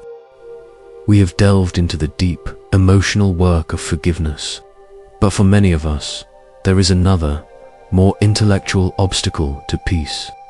It is the endlessly spinning wheel of the analytical mind. We are trapped in the why. Why did they leave? Why didn't they love me enough? Why did this have to happen? We believe that if we could just find the answer, if we could just solve the logical puzzle of our pain, we would be free. We approach our suffering like a detective at a crime scene, dusting for fingerprints, searching for a motive, convinced that a rational explanation will bring us closure. But some doors have no key, some questions have no answer, and true peace, sometimes, is found not in solving the puzzle, but in the radical act of letting it go unsolved. In the world of Zen, a master will often give a student a cone. A cone is not a riddle. A riddle has a clever answer that once found satisfies the intellect. A cone is a paradoxical question or statement that is designed to be impossible for the rational mind to solve. Its purpose is to exhaust the intellect, to short-circuit the logical brain, so that a deeper, more intuitive understanding can arise. The most famous of these is the cone presented by the master Hokuin Akaku. 2 hands clap and there is a sound. What is the sound of one hand? Imagine a young, brilliant scholar who becomes a monk. He is used to solving problems with his powerful intellect. He has read all the sutras, memorized all the teachings. He comes to the Zen master, confident that he can solve enlightenment. The master gives him this koan. What is the sound of one hand clapping? The scholar returns to his cell and begins to think. The sound of one hand, it must be a metaphor. Perhaps it is the sound of the wind through the pines. He goes back to the master. Master, the sound of one hand is the whisper of the wind. The master says nothing, just rings a small bell, signaling the answer is wrong. The scholar is frustrated. He goes back and thinks harder. Maybe it's a physiological sound, the rushing of blood in the ears in a silent room. He returns. Master, it is the sound of my own pulse. The master rings the bell again. Wrong. For months, the scholar brings answer after answer. It is the cry of a lone bird. Wrong. It is the sound of a falling snowflake. Wrong. It is the inner vibration of the universe. Wrong. He brings poetic answers, scientific answers, philosophical answers. Each time the bell rings, his intellect, for the first time in his life, has met a wall it cannot break through. He becomes exhausted, desperate, his brilliant mind, utterly defeated. One day, sitting in his cell, having completely given up on finding an answer, his mind finally, for the first time, becomes completely silent. The frantic search for why and what ceases. In that vast, open silence, he is sitting by an open window. A single drop of rain falls from the eaves and lands on a leaf plink. In that moment, free from the need to find an answer, he simply hears. He experiences the world directly, without the filter of his own obsessive thinking. He returns to the master. The master looks at him and sees the change in his eyes. He asks, "What is the sound of one hand?" The scholar says nothing. He simply bows. The master smiles and nods. The scholar has finally answered the koan. He answered it by letting go of the question. He realized the point was not to find an answer, but to transcend the part of the mind that desperately needs one. Our own obsessive why is our personal koan. Why did he never come back? Is the sound of one hand clapping. We clap our two hands together, the hand of what happened and the hand of what should have happened, and we create the painful noise of our own suffering. The mind seeks the sound of one hand, the single, unifying explanation that will make it all make sense. But it doesn't exist. There is no neat, tidy answer that will ever satisfy the wound in your heart. You can spend years, a lifetime, bringing possible answers to the master within you. He left because he was a narcissist. Wrong. He left because I was too needy. Wrong. He left because the timing was wrong. Wrong. These may be partially true, but they are just stories. They are products of the intellect, and they will never bring you the peace you crave. The peace comes when you, like the scholar, finally exhaust the search. It comes when you are willing to live in the open space of don't know mind.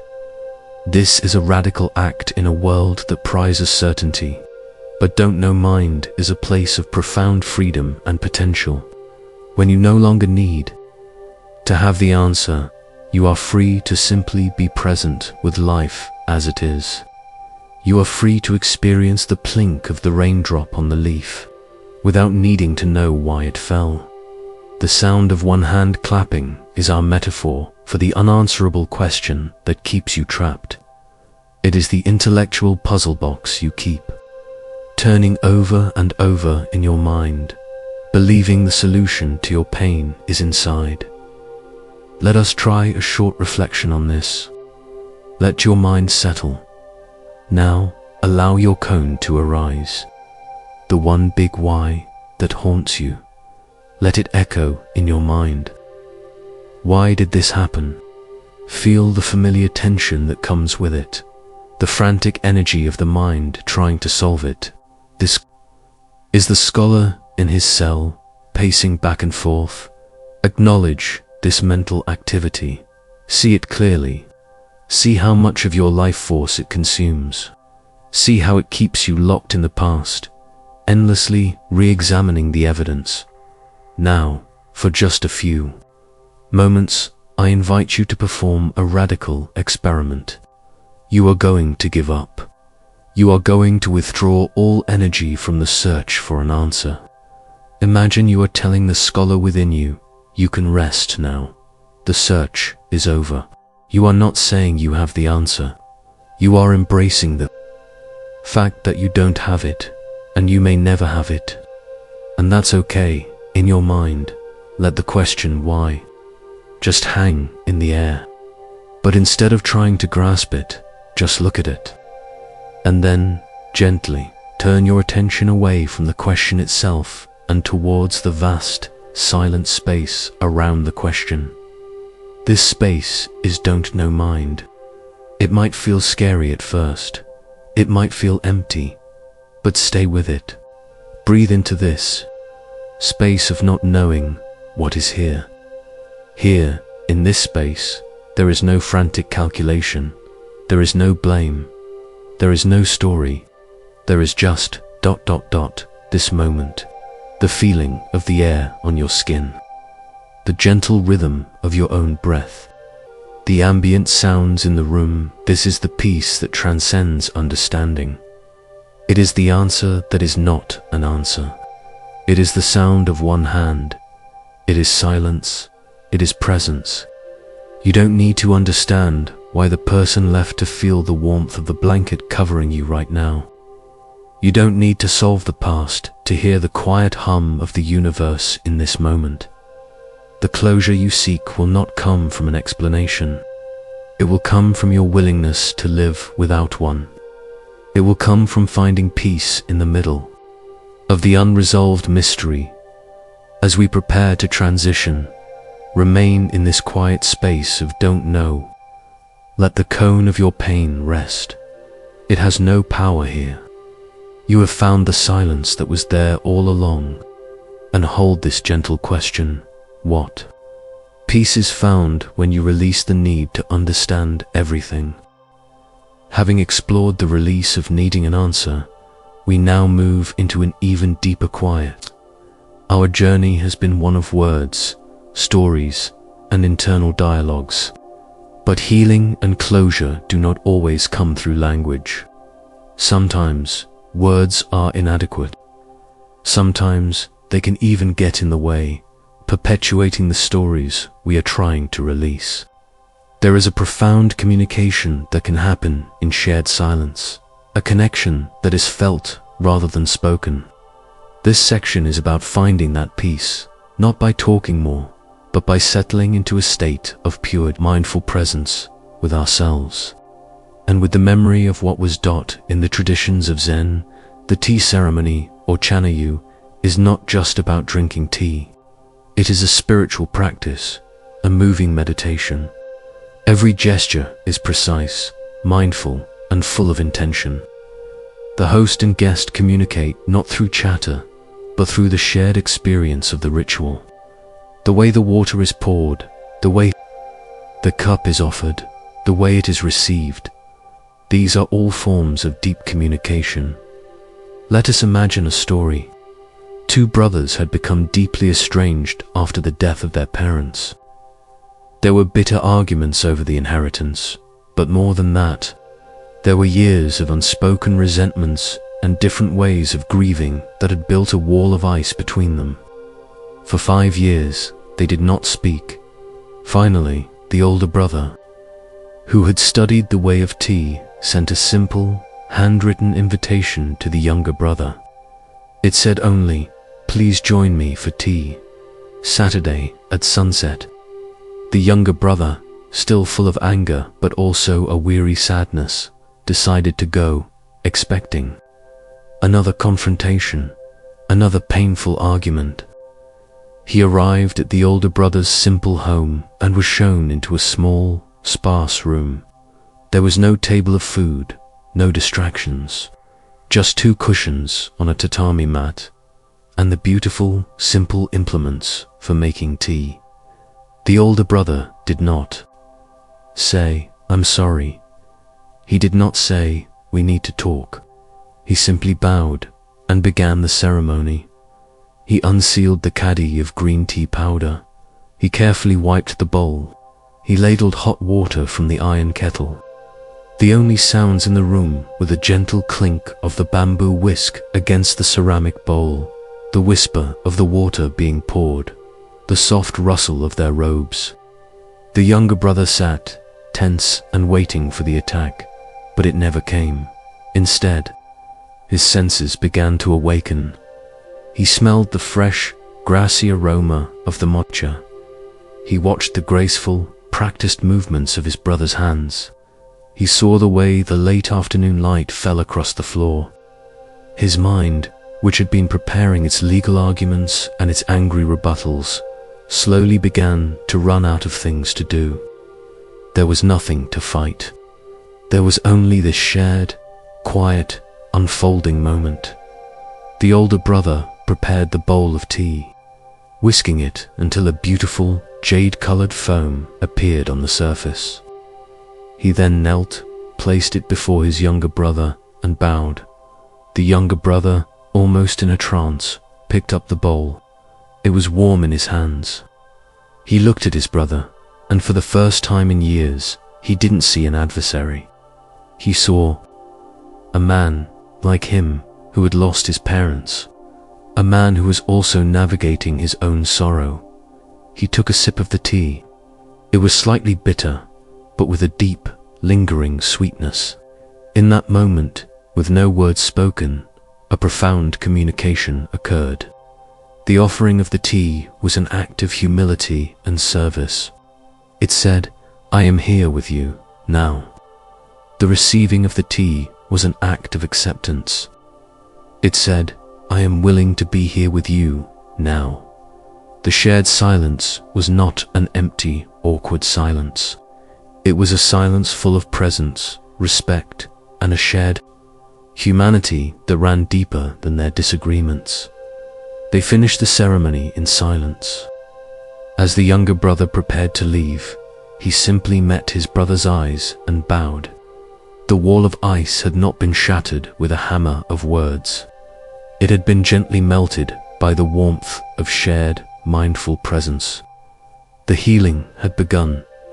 This silent tea ceremony is our metaphor. It is a way of being with our own difficult memories and emotions. So often, we try to talk it out in our own heads.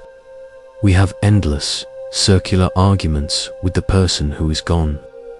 We try to use the logic of words to fix the wound of the heart. What if instead we were to hold a silent tea ceremony with our own pain? The practice is one of pure, sensory mindfulness. It is about dropping out of the world of concepts and stories and into the world of direct, physical sensation.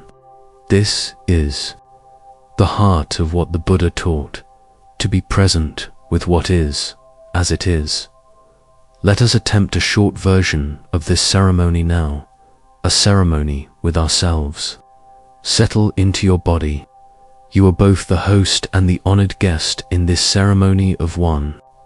The guest is your whole self, your body, your memories, your pain, your peace. The host is your gentle, mindful awareness. First, as the host, prepare the space. This is your body. Notice it. Feel the points of contact with the surface beneath. You feel the gentle weight of your limbs. Smooth out the wrinkles of tension in your forehead. You are creating a clean, simple, welcoming space for this ceremony. Now, prepare the tea. The tea is your breath. Bring your full, undivided attention to it. The host, your awareness, is simply observing the tea. Notice the sound of the breath, like water being poured. Notice its temperature. Notice its rhythm. You are not judging the tea, saying this is a good breath or this is a bad breath. You are simply honoring it exactly as it is. Now, as the host, you are going to offer the tea to the guest. This means you are going to offer your gentle, non-judgmental attention to whatever arises in your experience.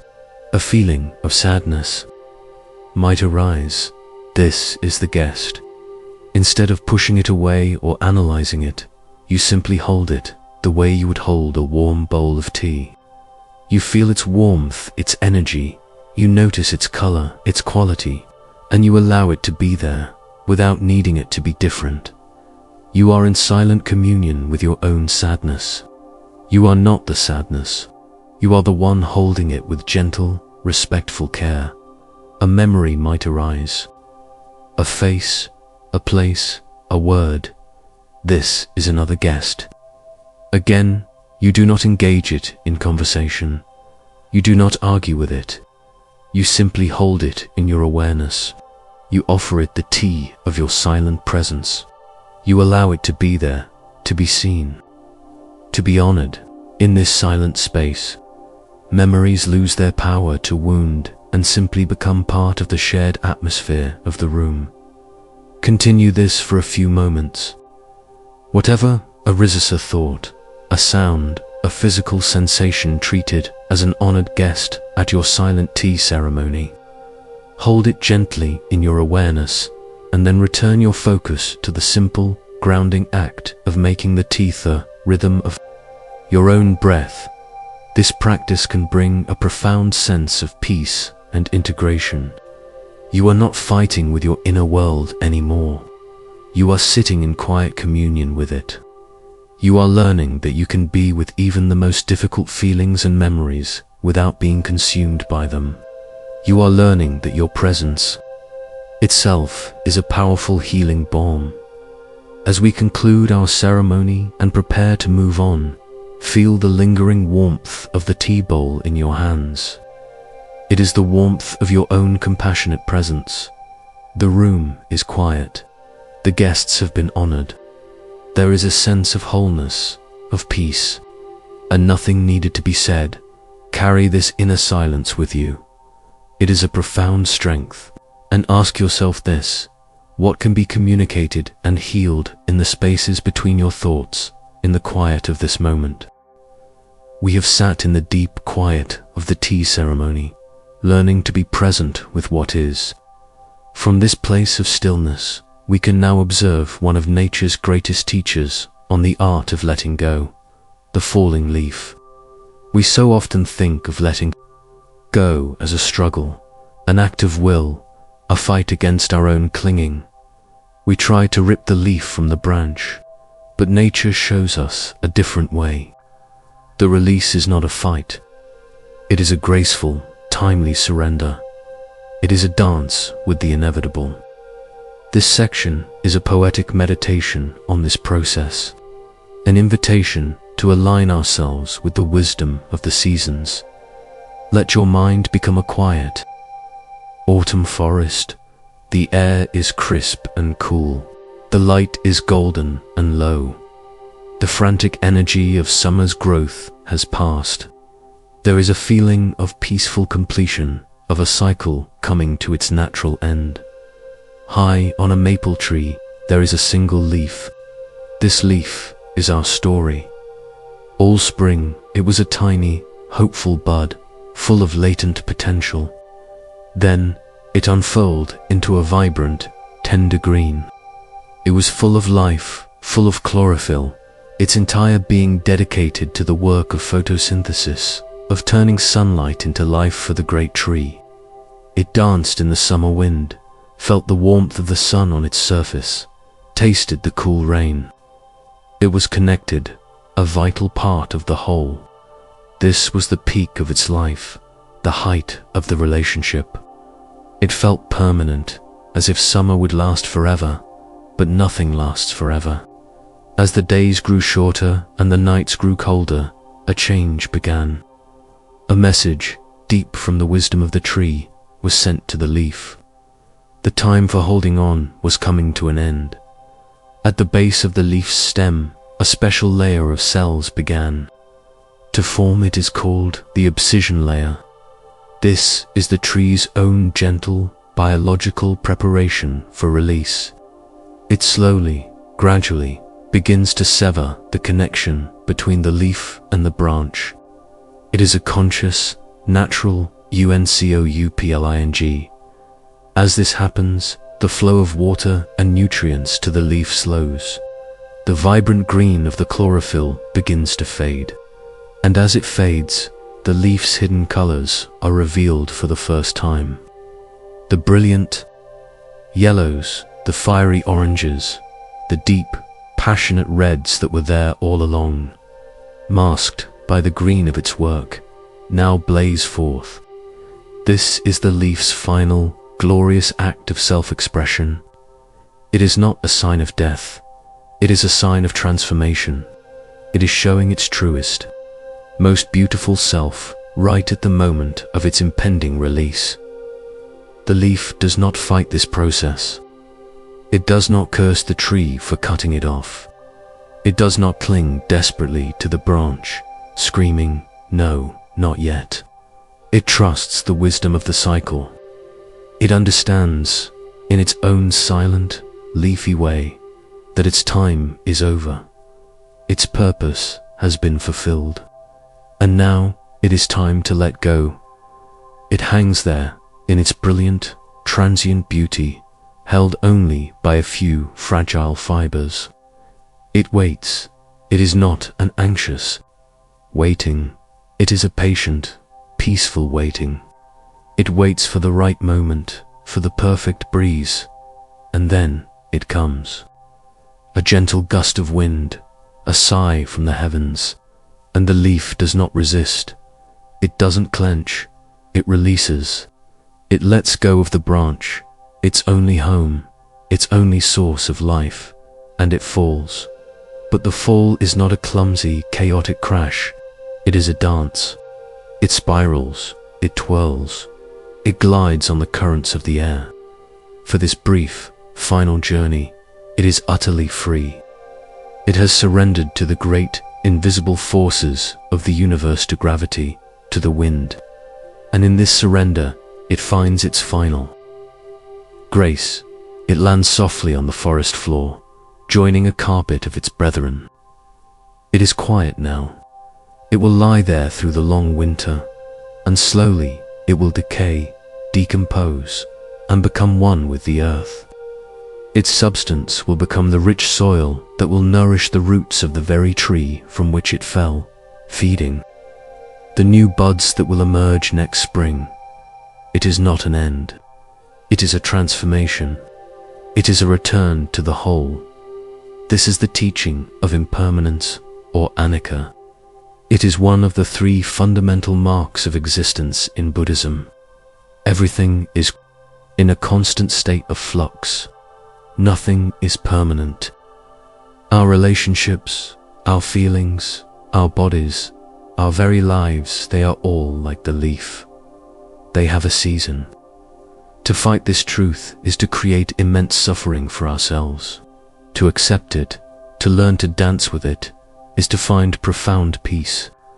And grace, the falling leaf, is our metaphor for the attachment you are ready to release. That job, that relationship, that phase of your life, that version of yourself that is no more. You have been clinging to the branch, terrified of the fall. You remember the greenness of summer, and you refuse to accept the gold of autumn. But the abscission layer has already formed. The connection has already been severed in reality. The only thing holding the leaf to the branch now is your own memory, your own resistance. So let us try this visualization. Bring to mind the attachment you are holding. See it as this beautiful autumn leaf. For a moment, honor its summer.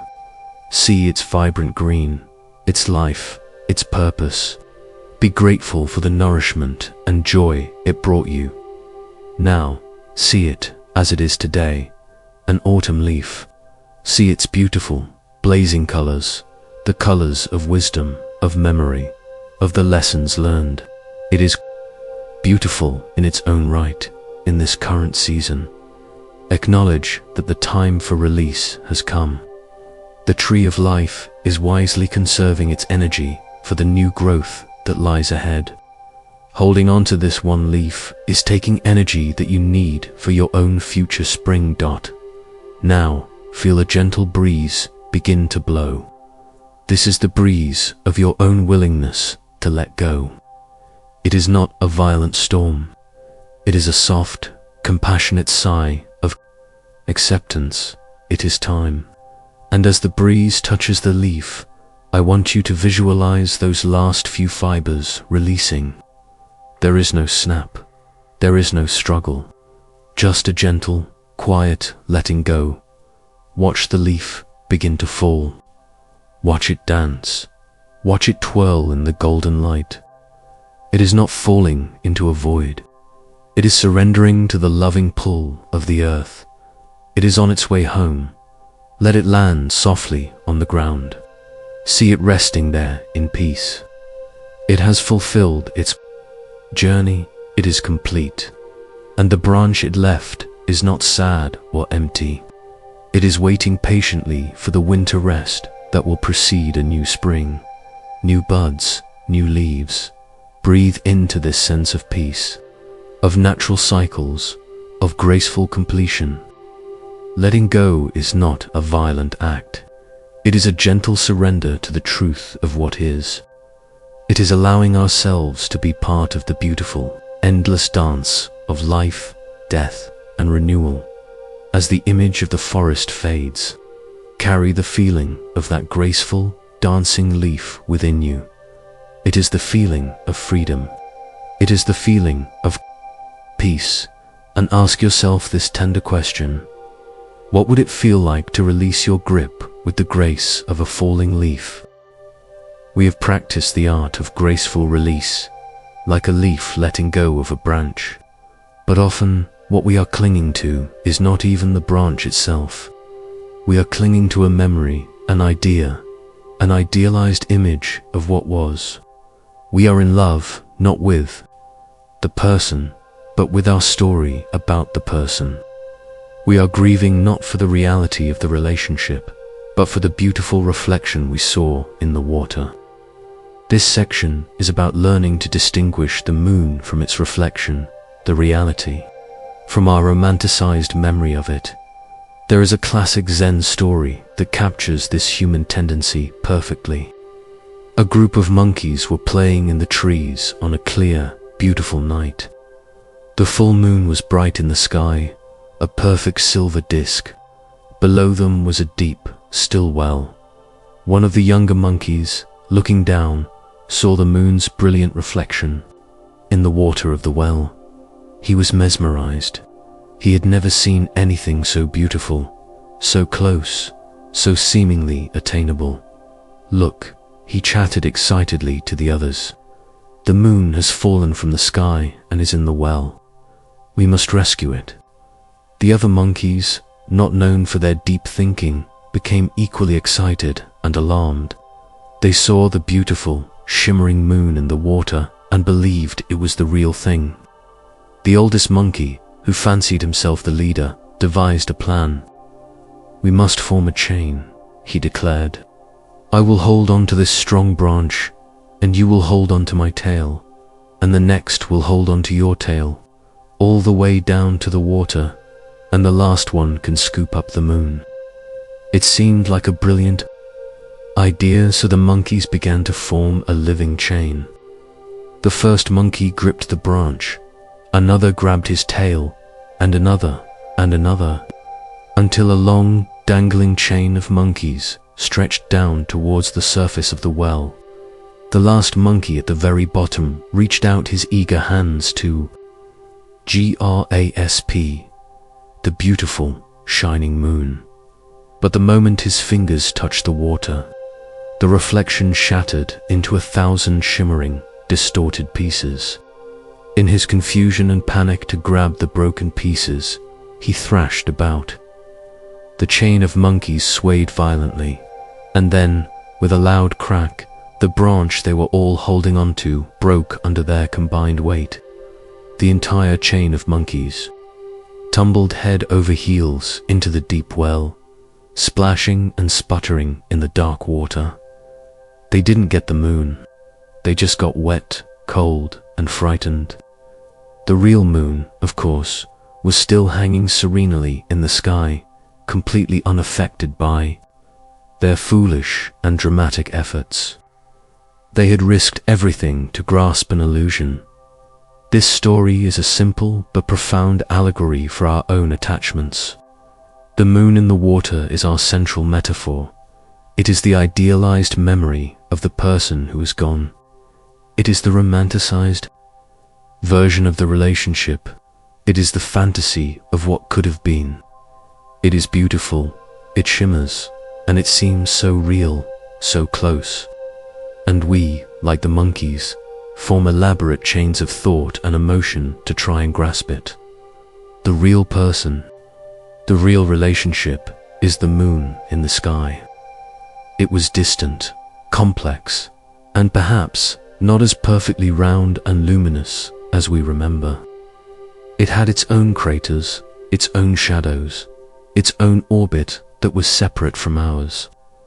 The reality was what it was, but the mind, in its grief and longing, looks down into the well of memory and sees a more perfect, more accessible version. And it is this reflection that we fall in love with. It is this reflection that we are trying to rescue from the past. Our chain of monkeys is our rumination. It is our chain of if-onlys. If only I had been different, ... One monkey grabs a tail, ... Then he would have stayed, ... Another monkey joins the chain, ... And we would have been so happy, ... Another monkey, ... And our life would have been perfect, just like this beautiful image I have in my mind the last monkey reaches. For the water, we invest so much energy, so much emotional weight into this chain, all in the hopes of grasping an illusion. And the inevitable result is that the branch of our present moment reality breaks, and we fall into the cold water of suffering. We get wet. We don't get the moon. The teaching here is on distinguishing between conceptual reality and ultimate reality. Our conceptual reality is the story we tell ourselves, the image we hold, the moon in the water. The ultimate reality is the complex, ungraspable truth of the situation, the moon in the sky. Peace comes when we can stop reaching for the reflection and instead learn to appreciate the real moon, even in its distance. Let us try a reflection on this now. Allow yourself to settle. Bring to mind the person and the relationship you are. Grieving, allow the familiar, cherished memory to arise. See it in all its beauty. The perfect moment, the perfect smile, the feeling of perfect connection. This is the moon in the water. It is beautiful. Acknowledge its beauty without judgment.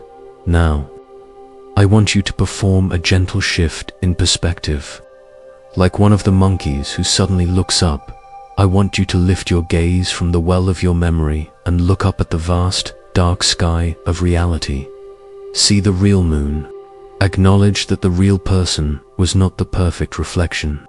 They were a complex human being with their own flaws, their own fears, their own separate journey. Acknowledge that the real relationship was not always shimmering and perfect. It had its difficult moments, its misunderstandings, its craters. This is not an act of bitterness or cynicism. It is an act of love for the truth. It is honoring the reality of what was, not just the fantasy. Now, look back down at the water. See the reflection for what it is, a beautiful, but ultimately empty image. It is a picture, a story created by your own mind and heart. You can love the picture, but you must not mistake it for the real thing in your mind's eye. See the chain of monkeys, your own chain of thoughts, reaching for it. And make a conscious choice. Let go of the tail. Let the chain break apart. You are the one monkey who has the wisdom to stop participating in the rescue mission. You let the other monkeys fall, but you remain safely on the bank, watching. You can now sit by the well and appreciate the reflection for its beauty without needing to possess it. You can see it as a memory, a testament to something that was, but not as something to be grasped. And you can also look up and appreciate the real moon in the sky. Accepting its distance and its reality, you are no longer trying to pull the past into the present. You are allowing the past to be the past, and the present to be the present. The cold shock of suffering comes from trying to grab the illusion. The peace comes from letting it be and turning your attention to the solid ground you are sitting on right now. As we move on, let this image stay with you. The serene, real moon in the sky and its beautiful, untouchable reflection in the water. You are free from the frantic need to grasp. You are free to simply be and hold this gentle distinction. In your heart, as you ask yourself, are you holding onto the moon or the memory of its reflection? We have looked outward at the other, and we have looked at the nature of our attachments. Now we must turn the compassionate gaze fully upon ourselves. So much of the pain of an ending is tied up in self-blame. I should have done more. I shouldn't have said that. If only I were better, this wouldn't have happened. We examine our own role in the story and see only flaws, mistakes, and failures. We feel torn, broken, and ashamed. This section is about learning to mend ourselves, not with the thread of criticism, but with the golden thread of self-compassion. In a Japanese monastery, there was a young, earnest monk who was deeply devoted, but also a little clumsy. One day, while rushing to his morning duties, he snagged his simple brown robe on a splintered doorframe. He heard a sharp, ripping sound. Looking down, he saw a long, ugly tear in the fabric right over his knee. A wave of hot shame washed over him.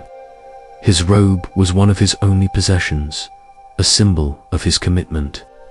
To have damaged it through his own carelessness felt like a deep personal failing, a stain on his character. He spent the rest of the day trying to hide the tear, folding the fabric over, holding his hand over it, hoping the master wouldn't notice. He felt unworthy, flawed, a bad monk. That evening, the master called for him. The young monk approached. With his head bowed, his heart pounding, trying to conceal the rip. But the master had already seen it. He didn't look angry. His eyes were soft with understanding. "I see your robe is torn," the master said quietly. The young monk's eyes filled with tears. "I am so sorry, master. I was careless. I have failed." The master shook his head gently. "A robe is fabric. Fabric tears. This is not a failure. This is an opportunity. Come." He led the young monk to a small room where a single candle burned. He brought out a small lacquered box. Inside, nestled on a bed of silk, was not a spool of plain brown thread to match the robe, but a spool of the most brilliant, shining golden thread. "We will mend this," the master said. And instead of scolding, he sat with the young monk and patiently taught him the art of kintsugi. Kintsugi, which means golden joinery, is the Japanese art of repairing broken pottery by mending the areas of breakage with lacquer, dusted or mixed with powdered gold, silver, or platinum. As a philosophy, it treats breakage and repair as part of the history of an object, rather than something to conceal. It celebrates, rather than disguises, the damage. With slow, mindful stitches, the master and the monk began to mend the tear. The golden thread stood out starkly against the plain brown fabric. It didn't hide the tear, it illuminated it. It transformed the rip from a mark of shame into a beautiful, intricate pattern. When they were finished, the master held up the robe. The golden seam shimmered in the candlelight. "Look," he said, "your robe is not ruined. It is more beautiful now than it was before. It is stronger along the seam where it was mended. And now it has a story. It has character." This golden line is a reminder not of your carelessness, but of the care and attention you brought to its healing. Do not be ashamed of your tears and breaks. They are the places where the gold can enter. This is the practice of self-compassion. In the Buddhist tradition, this is karuna, which is often translated as compassion. And it must, absolutely must, be applied to ourselves as well as to others. We are the young monk. The torn robe is our heart, our psyche, our sense of self after a painful ending. We feel the tear, the rip, the damage, and our first instinct is shame. We try to hide it. We judge ourselves for being broken. The practice of self-compassion is the act of sitting down with our own brokenness, not with criticism, but with a spool of golden thread. It is the willingness to mend ourselves with kindness, to see our wounds not as flaws, but as part of our unique and beautiful history. Our metaphor is mending the robe with golden thread. The tear is the mistake you think you made. The I should have. The I wish I hadn't. The self-blame you carry.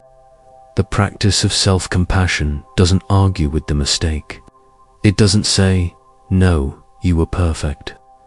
It says, "Yes, there is a tear here. And now, let us mend it with gold." The gold is the kindness you show yourself. The gold is the understanding that you were doing the best you could at the time, with the knowledge and resources you had. The gold is the wisdom you gained from the experience. The gold is the forgiveness you offer yourself for not being perfect. You are not trying to make the tear invisible. You are making it beautiful. You are integrating it into your story, transforming it from a source of shame into a source of strength and resilience. Your broken places, when tended with compassion, become the most beautiful parts of you. Let us try this mending practice now. Settle into a space of quiet gentleness. Allow a feeling of kindness to fill the room, to fill your own heart. Now, bring to mind one specific thing you blame yourself for in the relationship that ended. One tear in your own fabric. A foolish word, a moment of fear, an opportunity missed. Feel the familiar sting of shame or regret that comes with it. This is the moment the monk first saw the rip in his robe. Just acknowledge the feeling.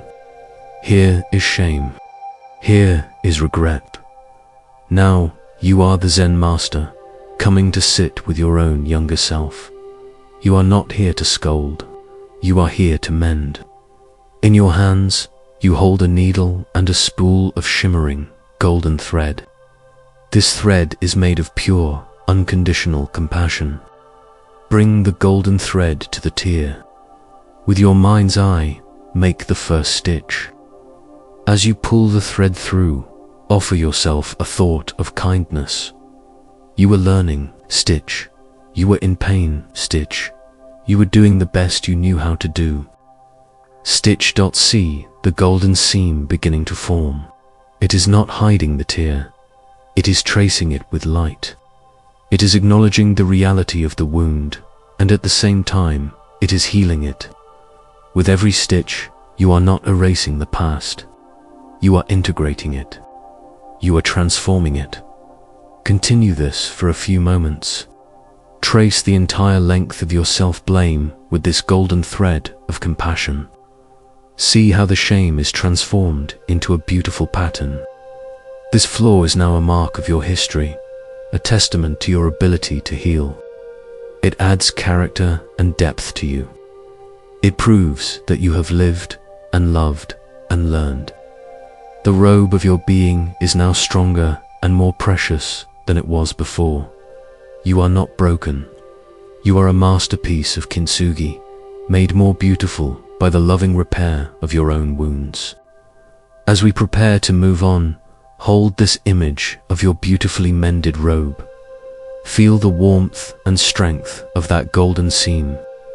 It is a part of you now, a symbol of your resilience and your profound capacity for self-love. Carry this feeling with you and ask yourself this compassionate question: how can your self-perceived flaws be repaired in a way that makes you more beautiful and resilient? Before we can untangle the great knots of the heart, before we can face the towering mountains of grief or forgiveness, we must first find a place to stand, a quiet place, a clear place. The mind, after a long day of carrying its burdens, memory of a voice, the weight of an unanswered question, the sharp sting of a goodbye's not a peaceful place. It is a cluttered room. The events of the day are strewn across the floor like discarded clothes. Worries and anxieties are stacked. In the corners, gathering dust. The air is thick with the stale scent of rumination, of conversations replayed and arguments refought. To ask the soul to find peace in such a room is like asking a guest to rest comfortably in a house filled with noise and disarray. It is an impossible task, so our first practice, our first act of profound self-kindness on this journey, is not to wrestle with the problem itself. It is simply to prepare the room. There is an old story, not of a great sage or a powerful king, but of an ordinary person, a householder, who lived in a small village nestled in a valley. This person was expecting a visitor of great importance, not a dignitary who demanded pomp and ceremony, but a guest far more elusive, far more precious, the guest of true rest. For weeks, this person had been unable to find deep, restorative sleep. The nights were long, filled with tossing and turning. The mind a churning sea of thoughts. The person had tried everything: herbal remedies, prescribed tonics, even pleading with the gods of slumber, but nothing worked. One day, a traveling monk, noticing the deep lines of fatigue on the person's face, stopped and asked, "You look as though you were carrying the weight of the whole village. What troubles you?" The person confessed, "I cannot sleep. Peace will not visit me. My mind is a relentless storm." The monk listened patiently, his gaze calm as a deep forest pool. He did not offer a magic chant or a secret potion. He simply said, "If you were expecting the most honored guest in the world to visit your home, what would you do?" Confused, the person replied, "Well, I would prepare for their arrival. I would scrub the floors. I would wash the windows until they gleamed. I would clear out all the clutter, dust every surface, and shake out the rugs. I would open the windows to let the breeze carry away any staleness, and perhaps I would place a single, perfect flower in a vase on the table. I would make my home a sanctuary of cleanliness, simplicity, and quiet." The monk smiled, a gentle, knowing smile that reached his eyes. "And this honored guest you seek, this precious visitor named peace, have you prepared the room for its arrival? Or do you expect it to make a home in the midst of chaos?" The villager stood in stunned silence, for all the efforts spent trying to force sleep to come. No time at all had been spent simply making a space where sleep would want to dwell. The struggle had been outward, a battle against sleeplessness, rather than an inward act of cultivation. That very evening, the person did not try to sleep. Instead, they began the gentle work of preparing the inner room. The teaching of the monk became a living meditation. This is the core of our practice tonight. We do not command peace to arrive. We do not demand that our minds fall silent. We simply, lovingly, create the conditions for peace to arise naturally. Just as a gardener cannot pull a flower from the earth, but can till the soil, provide water, and ensure sunlight, we too can tend to the garden of our own mind. Let us begin this gentle work together now. Find a comfortable position, one that signals to your body that it is time to let go of the day. Allow your eyes to close or to soften their gaze upon a single point in the room. Let the first act of preparation be the breath. Notice it, just as it is. It is the sound of the breeze that will clear the stale air. With each inhale, imagine you are breathing in clean, fresh, calming energy. And with each exhale, feel the dust and tension of the day beginning to leave your body. Inhale and exhale, letting go. There is nowhere to be, nothing to solve. There is only this room, this body, this breath. Now, bring to mind the inner room of your consciousness. Don't judge what you find there. Perhaps it is messy, perhaps it is dark, perhaps it feels crowded and small. It is all right. We are not here to judge the state of the room, only to tend to it. Our first tool is a simple, gentle broom.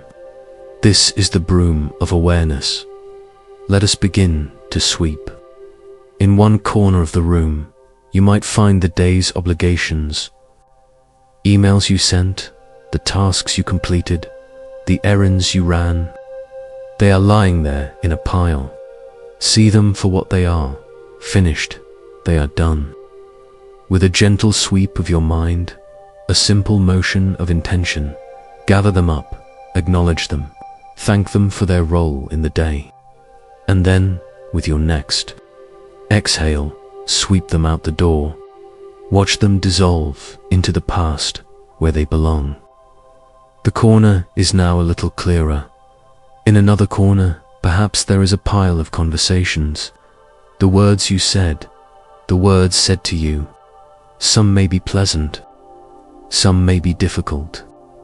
You see them tangled together like a knot of threads. You do not need to unpick the entire knot. That is work for another time. For now, our task is simply to sweep. See the entire bundle of words, of interactions, of social energy. It served its purpose for the day, and now its time is over. With your broom of awareness, gently sweep this knot of conversations toward the door, and on your next long, slow exhale, release it. Let it go.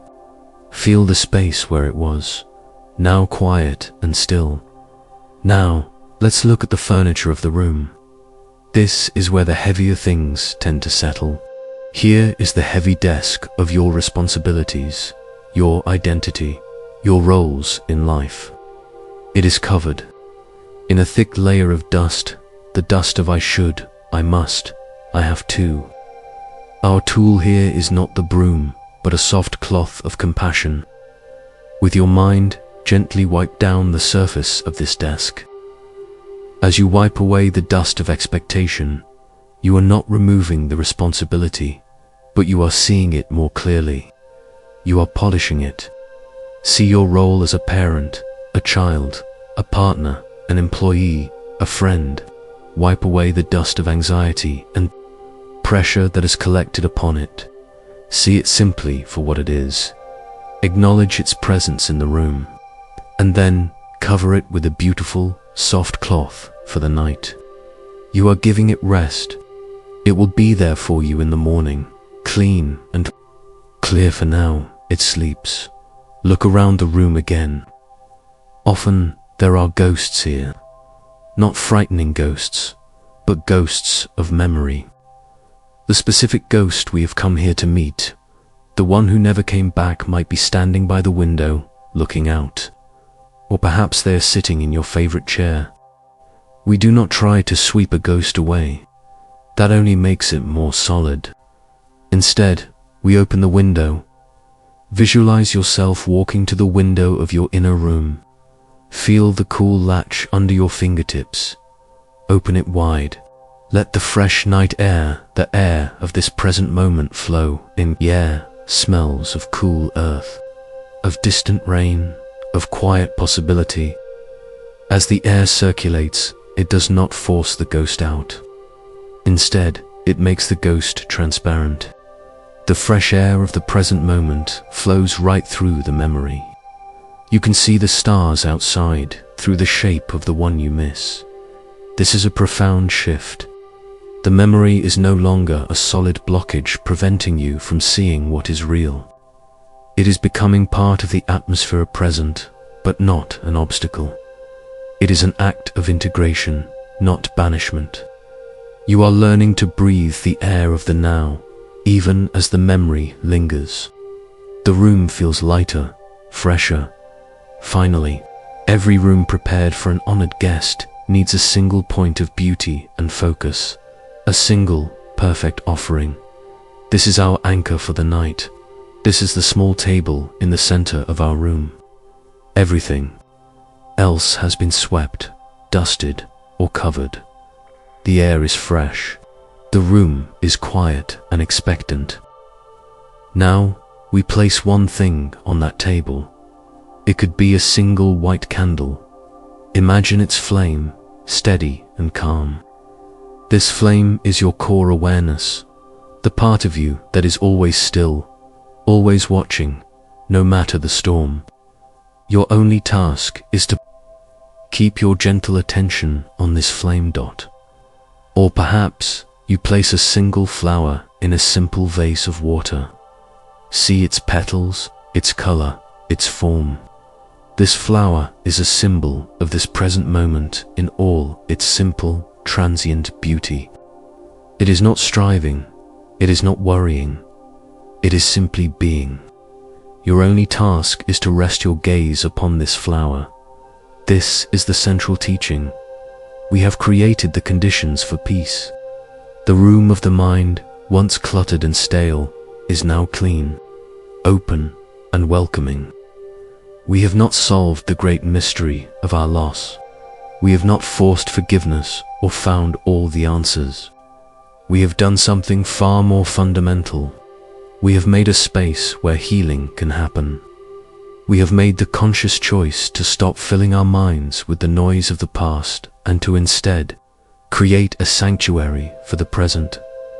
So now, as you lie here, resting in this clean, quiet inner room, the invitation is simple. The work is done. Your honored guest, be it peaceful sleep, a quiet heart, or a moment of grace, can now arrive in its own time. You have done your part. You have prepared the space. There is nothing more to do than to rest here, in the stillness you have so lovingly created. The metaphor of the empty room is one you can carry with you into every night. The practice can be as short or as long as you need. Some nights, the room may only need a quick sweep. On other nights, it may require a deep, thorough cleaning.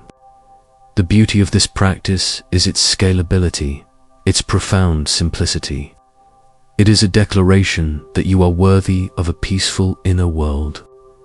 It is an affirmation that you have the power not to control the world outside, but to cultivate the world within. This is the foundation upon which all other healing is built. Without this space, we are simply wrestling with our pain in a crowded, chaotic room. But with this space, we have clarity, we have stillness. We have a sanctuary from which we can look upon our own hearts with courage and compassion as you continue to breathe. Resting here, in this quiet space you have made, allow one final question to drift gently through the stillness, not as a problem to be solved, but as a final, gentle sweep of the broom. What is the one last piece of mental clutter you can sweep out to prepare your mind for rest? Don't search for it. Just allow the answer to arise. A worry about tomorrow, a lingering resentment from yesterday, a small, nagging fear. see it, and with your very next exhale, let the broom of your intention sweep it gently out the door. Watch it disappear, and feel the final, profound stillness of a room truly ready for its guest. This is where we begin. In the quiet, in the clean, empty space. This is our foundation. And from here, we can begin to explore the nature of the ghost by the window, not with fear, but with a rested and peaceful heart. There is a power within you that you have forgotten. It is not the power of force, of pushing away pain, or of building walls against sorrow. It is a quiet power, a deep power, a power of abiding presence. To touch this power, we must first shift our perspective, to pull back from the chaos of the immediate and see ourselves from a vaster, more ancient point of view. Imagine, for a moment, a great mountain. Not a specific mountain you have seen, but the idea of a mountain, an archetypal peak that has stood for millennia. Its roots are deep in the earth, anchored to the very core of the world. Its summit reaches for the sky, a silent witness to the endless procession of day and night. This mountain is not just a thing of rock and stone. It is a being of immense stillness. This mountain has experienced everything. For 10,000 springs, it has felt the gentle touch of the sun coaxing forth tiny wildflowers from its stony crevices. It has been draped in the vibrant, impossible green of new life and listened to the joyful songs of birds returning to build their nests upon its ledges. The mountain receives the sweetness of spring completely, allowing the beauty to adorn it without clinging to it, knowing that this, too, is a passing season. Then comes the full, powerful heat of summer. The sun beats down upon its granite face, relentless and fiery. The air shimmers with heat, and the days are long and sometimes arduous.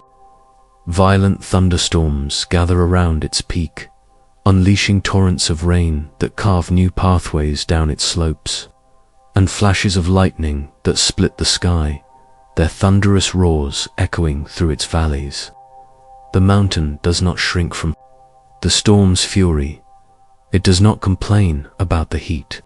It simply stands, solid and present, allowing the energy of the storm to wash over it, knowing its core is unmoved. It allows the rain to replenish its hidden springs and accepts the raw power of the weather as part of its story. It is still the mountain. Then autumn arrives, a season of profound letting go. The mountain is painted in the brilliant, heartbreaking colors of farewell, the fiery reds, the burnished golds, the deep oranges of the trees that cling to its sides. A cool wind begins to blow, carrying with it the scent of change, and one by one, the leaves release their hold and drift down to the forest floor. The mountain holds them all and lets them all go.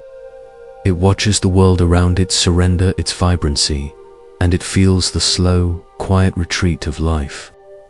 There is a melancholy beauty in this season, a lesson in graceful release, and the mountain embodies it perfectly. It does not mourn the loss of the leaves. It becomes the stillness that allows them to fall. It is still the mountain, finally. Winter comes to claim the peak. The world is reduced to silence and shadow, blankets of heavy snowfall covering every surface in a pristine, solemn white. The cold is deep and penetrating, freezing the waterfalls into magnificent sculptures of ice. The silence is absolute, broken only by the sound of the wind as it howls across the barren ridges. To an observer, the mountain might seem dead, defeated by the harshness of the season, but deep within, it is simply resting. It is gathering its strength. It wears the snow as a heavy, peaceful cloak. It is not resisting the cold, it is being the cold. It knows, with a wisdom that is bone deep, that the sun will return. It has a faith that is not based on hope, but on memory. It has seen 1,000 winters, and it has seen 1,000 springs. It is still the mountain. Now, let us bring this image, this being, inside. In this moment, you are this mountain. Settle into your body, feel its weight, its presence. Feel the points of contact with the surface beneath you. These are your roots, anchoring you to the deep, steady heart of the earth. Feel the solidness of your own bones, the skeleton that gives you form and strength. This is the granite core of your being. Let your spine be the central axis of the mountain, rising from the earth all the way to the crown of your head, which is the silent summit. Take a deep breath in, and as you exhale, release the idea of yourself as a small, fragile being tossed about by the winds of life. In its place, allow this feeling of immense, unshakable mountainous to settle over you. Feel your own solidity, your own ancient presence. You have been here, in this form, long before the current storm of your thoughts and feelings began. Now, let us become aware of the weather. The weather is the activity of your mind and heart. The thoughts, the emotions, the memories, the worries, the plans. These are the clouds. Perhaps right now, the clouds are dark and heavy. A thought of sadness drifts across your inner landscape, bringing with it a cool shadow of grief, a memory of something that was lost. See it as a cloud, a dark, grey thunderhead. Notice its shape, its texture, its temperature. As the mountain, you do not try to blow the cloud away. You do not panic. You simply notice it. You allow it to be there, floating in the vast sky of your awareness. You feel the coolness it brings, but you know that your mountain core is not cold. The cloud is passing. You remain, breathe. You are the mountain. Perhaps a different kind of cloud appears. A flash of anger or irritation, a memory of a hurt, a feeling of injustice. This is a lightning storm cloud, crackling with energy. It feels hot, sharp, and intense. It sends a jolt through the atmosphere. As the mountain, you feel this energy. You acknowledge its power. You do not try to suppress the lightning or silence the thunder. To do so is to fight the weather, which is a futile battle. Instead, you simply stand, solid and grounded, allowing the electrical charge to pass. You are vast enough to contain this storm without being consumed by it. The storm is happening on you, not to you. You are the mountain.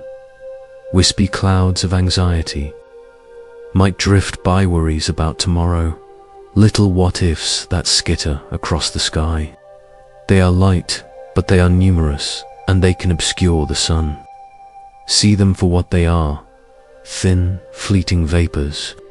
As the mountain, you watch them come and go. You do not chase after each one, trying to grab it and examine it. You simply observe their ceaseless, restless movement against the backdrop of your own immense stillness. They are just weather. They are not you. You are the mountain, and there might even be moments of sunshine, a happy memory, a feeling of warmth, a moment of peace. These too are weather. They are beautiful, welcome clouds, soft and white. As the mountain, you bask in their warmth. You enjoy the light, but you do not try to cling to the sunshine, because you know that clinging creates its own suffering when the weather inevitably changes.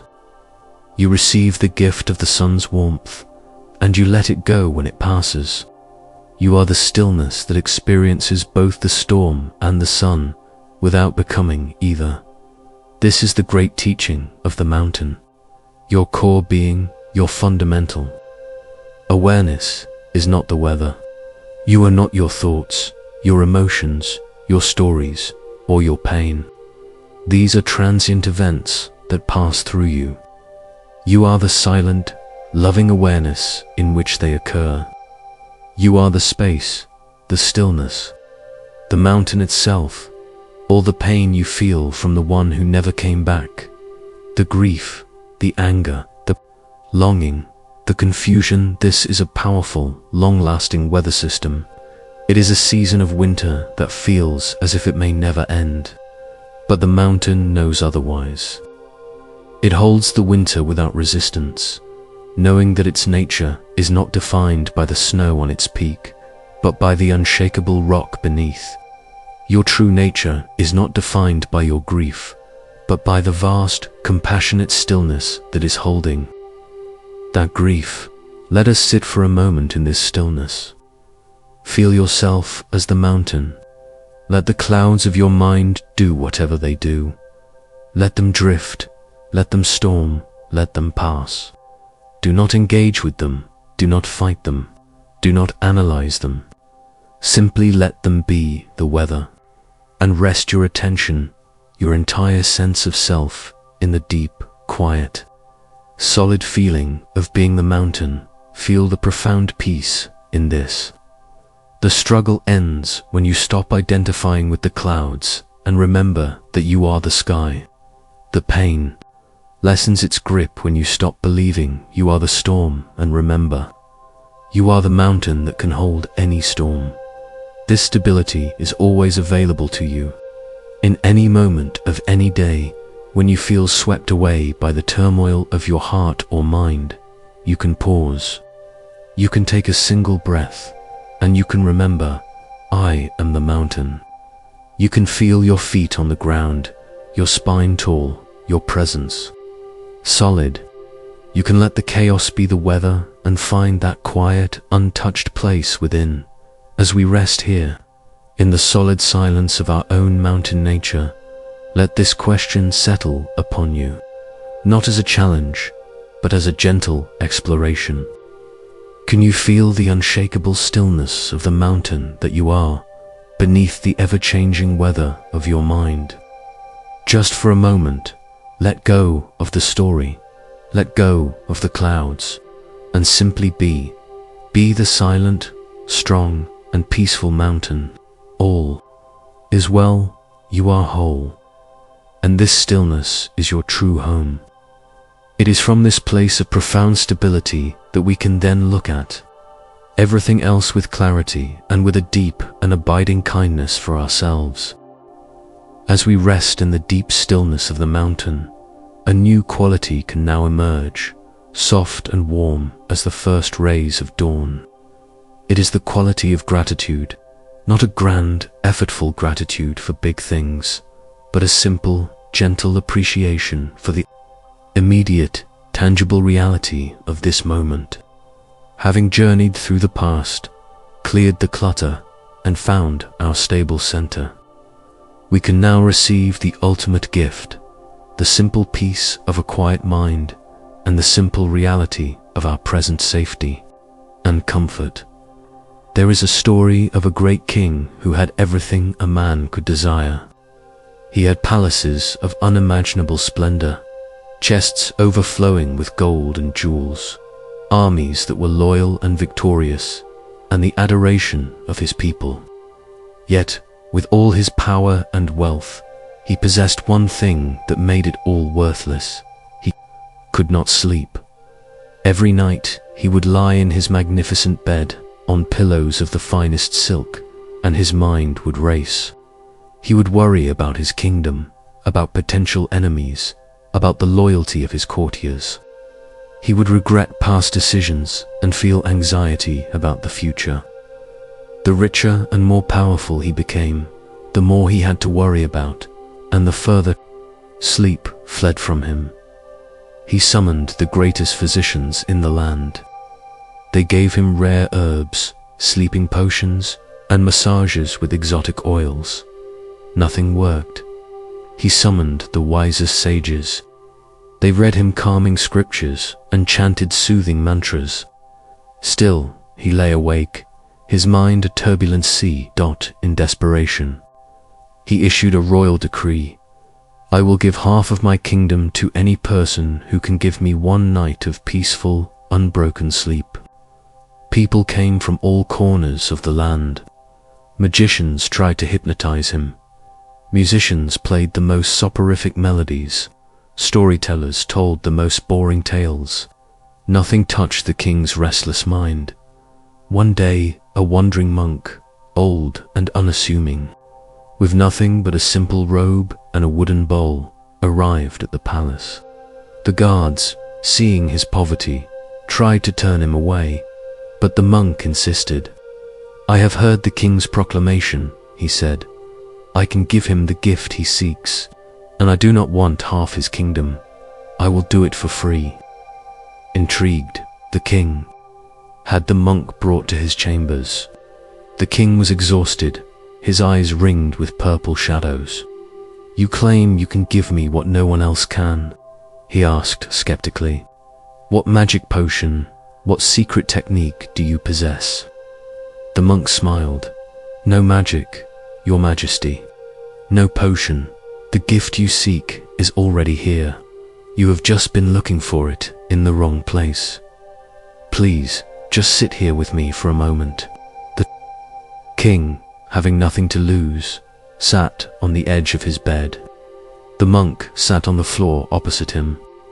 "Now," the monk said gently, "I want you to do something very simple.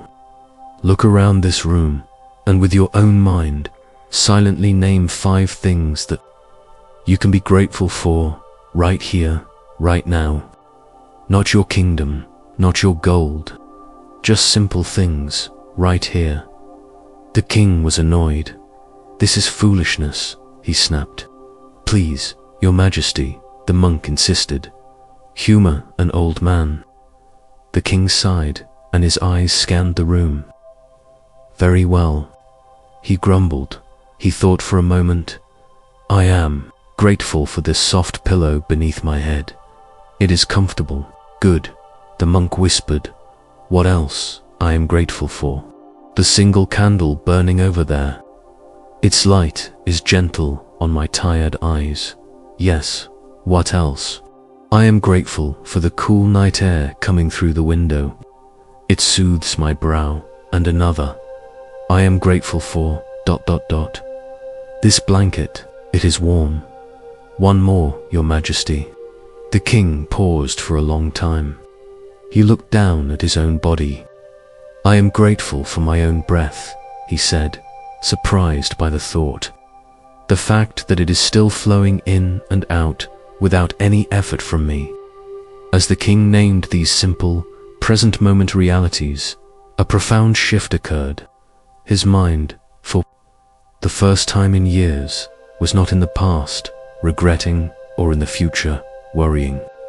It was right here, in the simple, sensory reality of the room. The act of feeling gratitude had anchored him firmly in the present moment. And in the present moment, there were no enemies, no grand problems to solve. There was only a pillow, a candle, the air, a blanket, and his breath. His turbulent mind, which had been striving and struggling, finally became quiet. He looked at the monk, his eyes wide with a new kind of wonder. The monk simply smiled and bowed his head. That night, for the first time in a decade, the king fell asleep within minutes and slept deeply and peacefully until morning. He had been given the gift of a quiet mind, a gift that was always available, but which he had never known how to receive. The teaching here is the profound power of gratitude. Mudita can be seen as sympathetic joy, but the essence is an appreciative heart as a direct antidote to the poisons of the mind. The striving mind, the mind of craving and aversion, is what keeps us awake. It is always seeking something it doesn't have, or pushing away something it fears. Gratitude does the opposite. It finds satisfaction in what is already here. It is the ultimate practice of contentment. Our metaphor is the gift of a quiet mind. It is a gift that cannot be bought or earned through struggle. It can only be received, and the key to receiving it is gratitude. As you lie here now, on the very edge of sleep, let us unwrap this gift together. You have journeyed far tonight. You have earned this peace. Let go of all techniques, all striving. Simply become the king, sitting on the edge of his bed. And with the gentle guidance of the monk within, let us name a few things we can be grateful for. Right here, right now, silently, in your own mind, complete this sentence. Right now, I am grateful for ... Perhaps it is the weight of the blanket on your body, a feeling of safety and being held. Right now, I am grateful for this blanket. Perhaps it is the softness of your pillow. Right now, I am grateful for this pillow. Perhaps it is the quiet in the room, the absence of jarring noise. Right now, I am grateful for the silence. Perhaps it is the feeling of your own body, finally at rest after a long day. At this moment, I am grateful for the rest my body is taking. Perhaps, like the king, it is the simple, miraculous fact of your own breath, flowing in and out, a steady rhythm of life that has been with you since the moment you were born. Right now, I am deeply grateful for my breath. Feel the effect of these simple acknowledgements. Feel how they anchor you in the present. Feel how they quiet the striving mind. There is nothing to seek. Everything you need for this moment of peace is already here. You are safe. You are comfortable. You are at rest. This is a moment of profound wealth, a richness that no king's gold can buy. Rest in this gentle, warm bath of gratitude. It is the perfect condition for sleep. It is a state of soft, open, peaceful receiving. You have been given the gift of a quiet mind. All you must do is accept it. As the voice begins to fade, carry this feeling of simple gratitude with you as you drift. It is the final, gentle lullaby for the soul. And ask yourself this last, soft question: what simple gift can you be grateful for right now?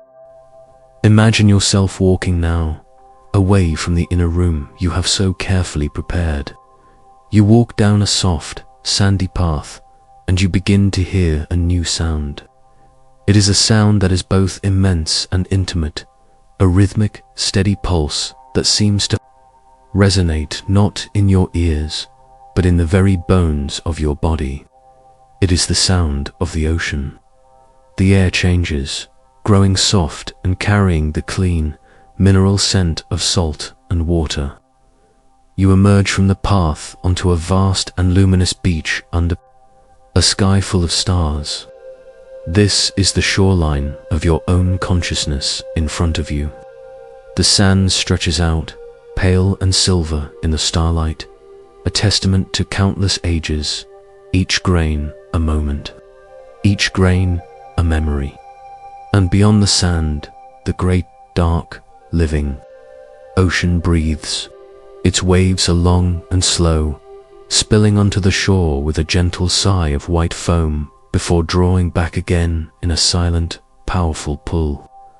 This is the place where the finite meets the infinite. This is the boundary between you and everything else. Let's lie down here, on the soft, cool sand, just above the reach of the tide. Feel the support of the earth beneath you, solid and reliable.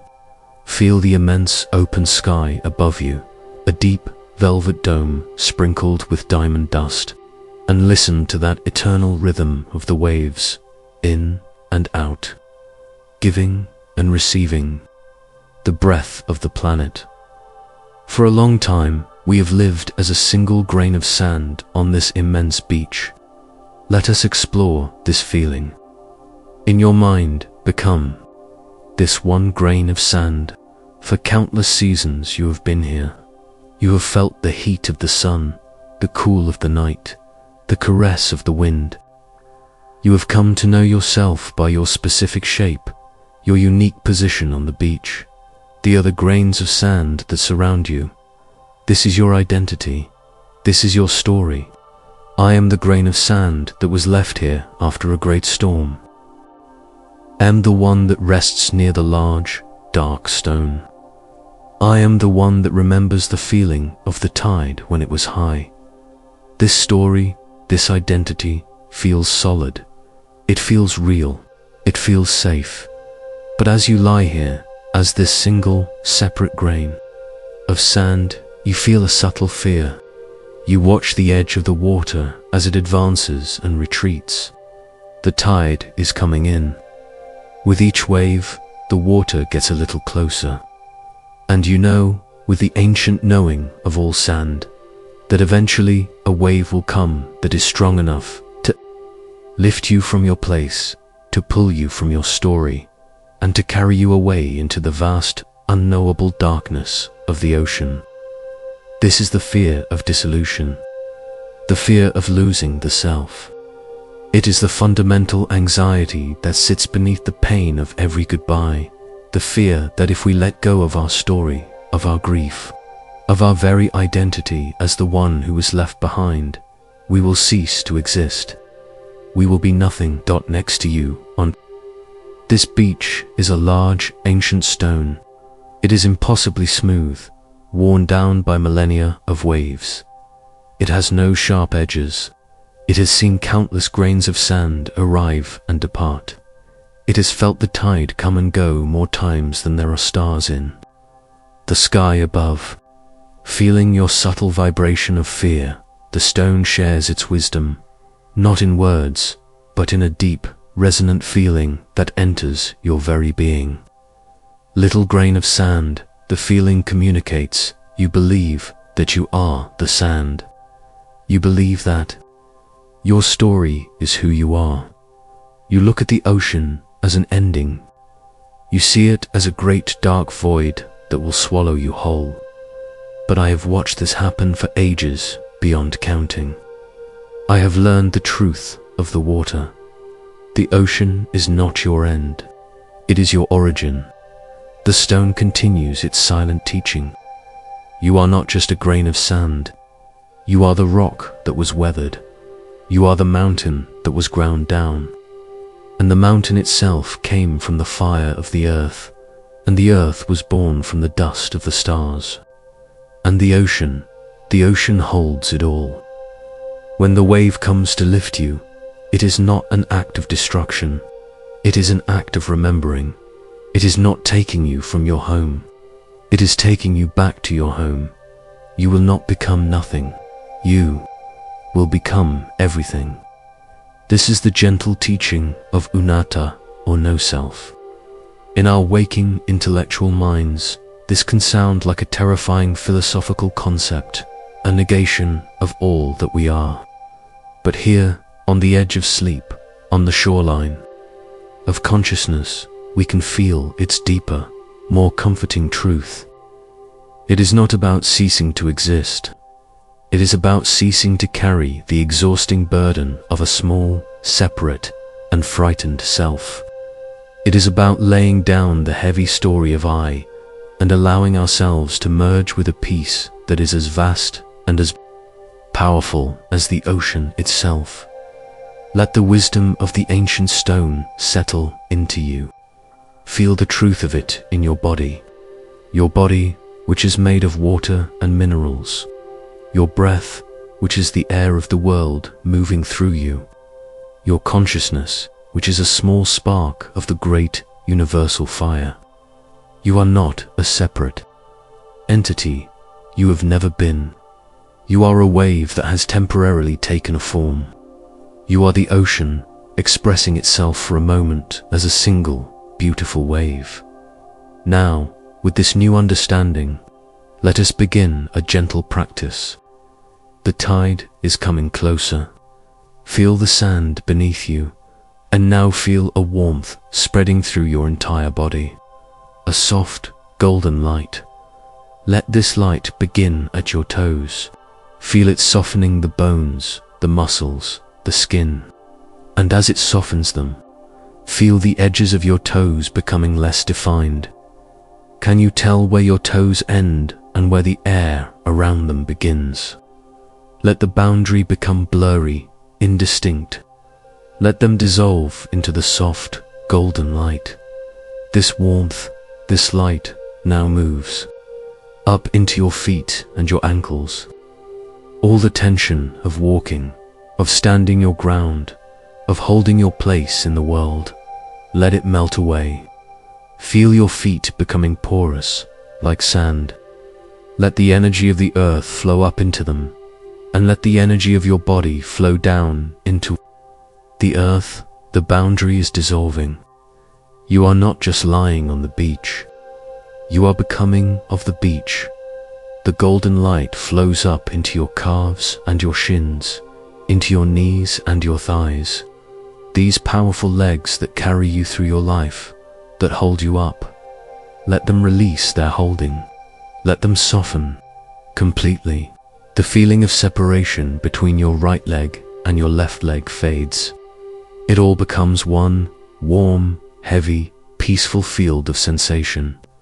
A field that is merging with the sand, with the earth, with the great solid peace beneath you. And now the first touch of the water. A gentle finger of foam slides up the beach and touches your feet. It is not cold or shocking. It is the temperature of your own skin. It is a loving caress, and where it touches, it invites a deeper letting go. Feel this gentle, watery touch, inviting your feet to dissolve completely, to release their form, to become one with the water. You are not losing anything. You are simply expanding. The light and the water now move up into your hips, your pelvis, the base of your spine. This is the center of so much of our holding, our clenching, our fear. Let it all go. With a long, slow exhale, release the final grip of control.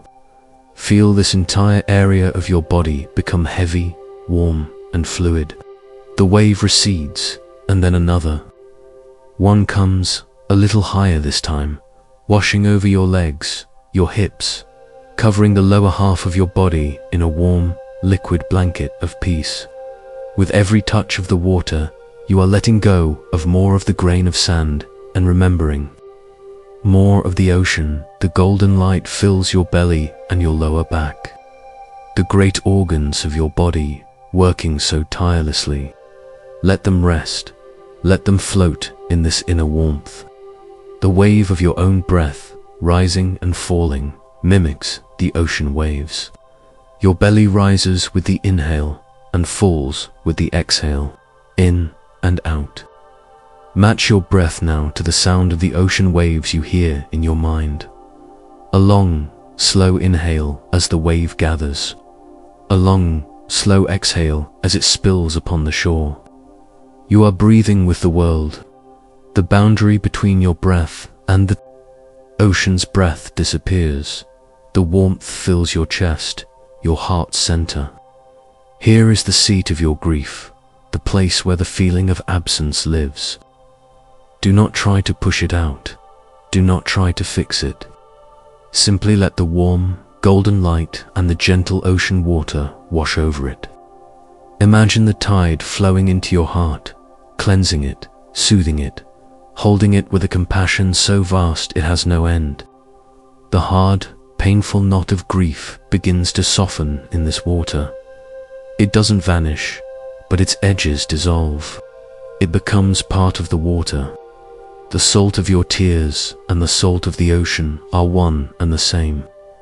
Let your personal sadness merge with the great, impersonal sadness of the world, and in doing so, find a strange and profound peace.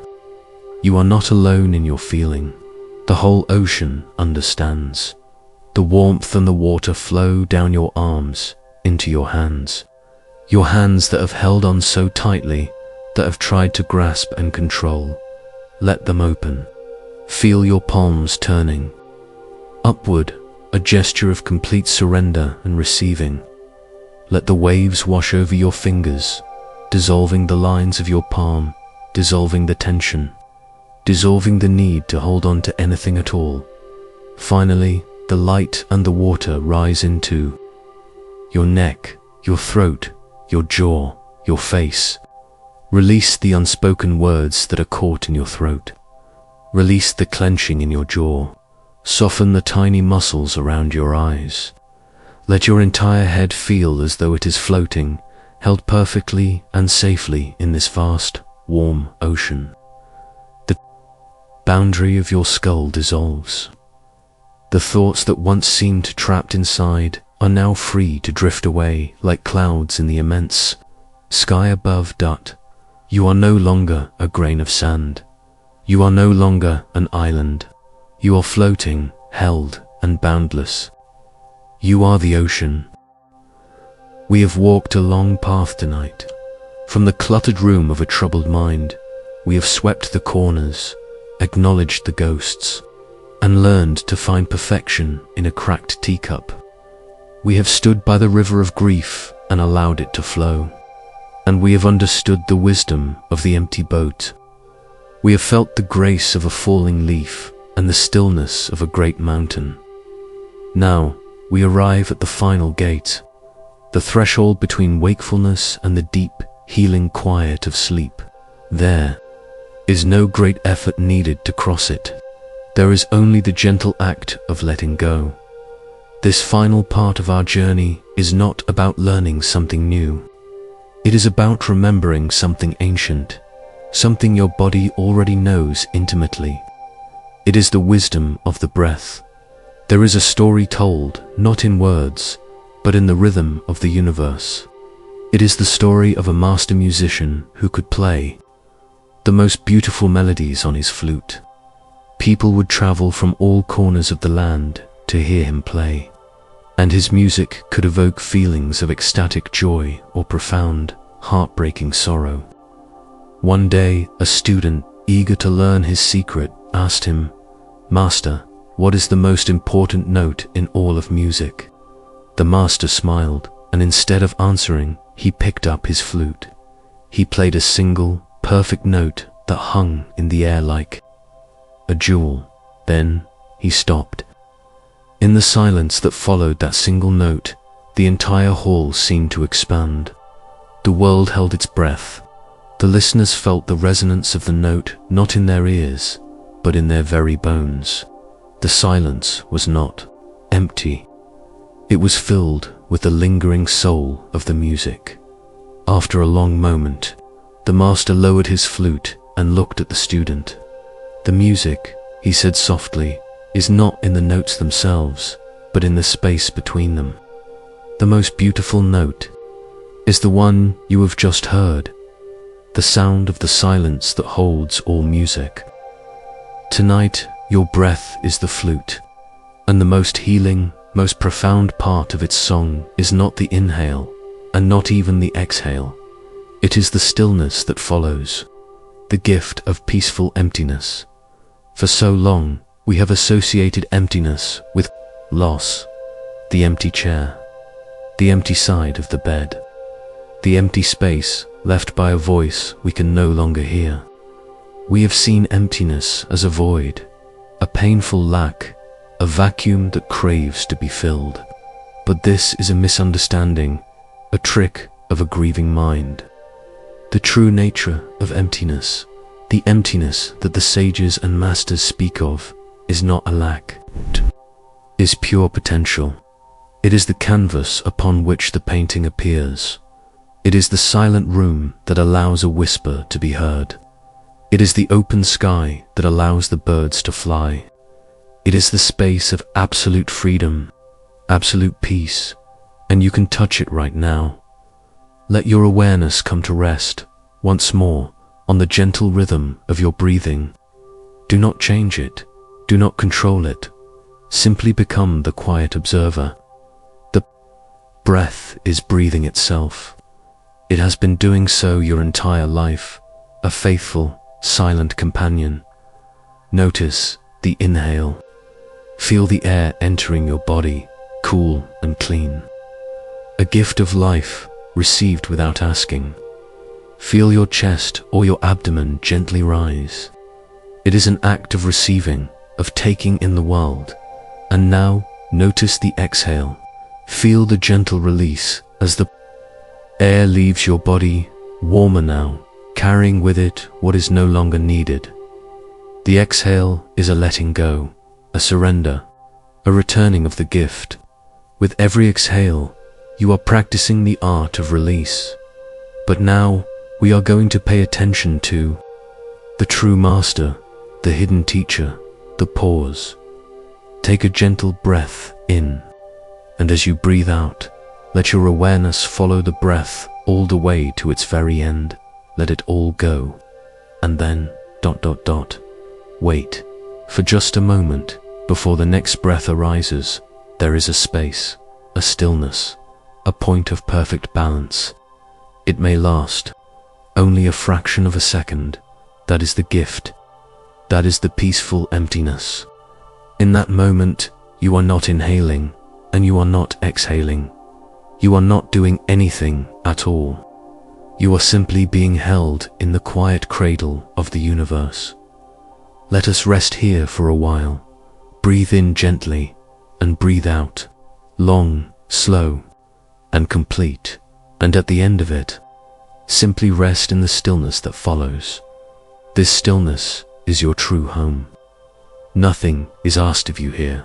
No one needs you to be anything at all. In this sacred pause, you have no name, no history, no story of pain. You are pure, peaceful awareness. The mind may still try to speak. Thoughts may arise like bubbles on the surface of a deep lake. Did I lock the door? What do I need to do tomorrow? I miss them. It's all right. Let them be bubbles. You are not the bubbles. You are the deep, still water of the lake itself. Your anchor is the pause. Each time a thought carries you away, gently, without judgment, guide your awareness back to that moment of perfect stillness after you exhale. Let the exhale become a symbol for you. Let it be the final letting go of the person who walked in. That door, who came here tonight carrying so much pain. With each exhale, you release a little more of that story. You let go of the need to understand why. You let go of the anger. You let go of the bargaining. You let go of the replayed conversations. Breathe in, and as you breathe out, release the image of their face. Let it soften and dissolve into a gentle light. Rest in the pause. Breathe in, and as you breathe out, release the sound of their voice. Let it fade into the gentle hum of silence. Rest in the pause. Breathe in, and as you breathe out, release the heavy weight of the word closure. It is a cage you have been trying to build for yourself. Let the bars dissolve. The door was never locked.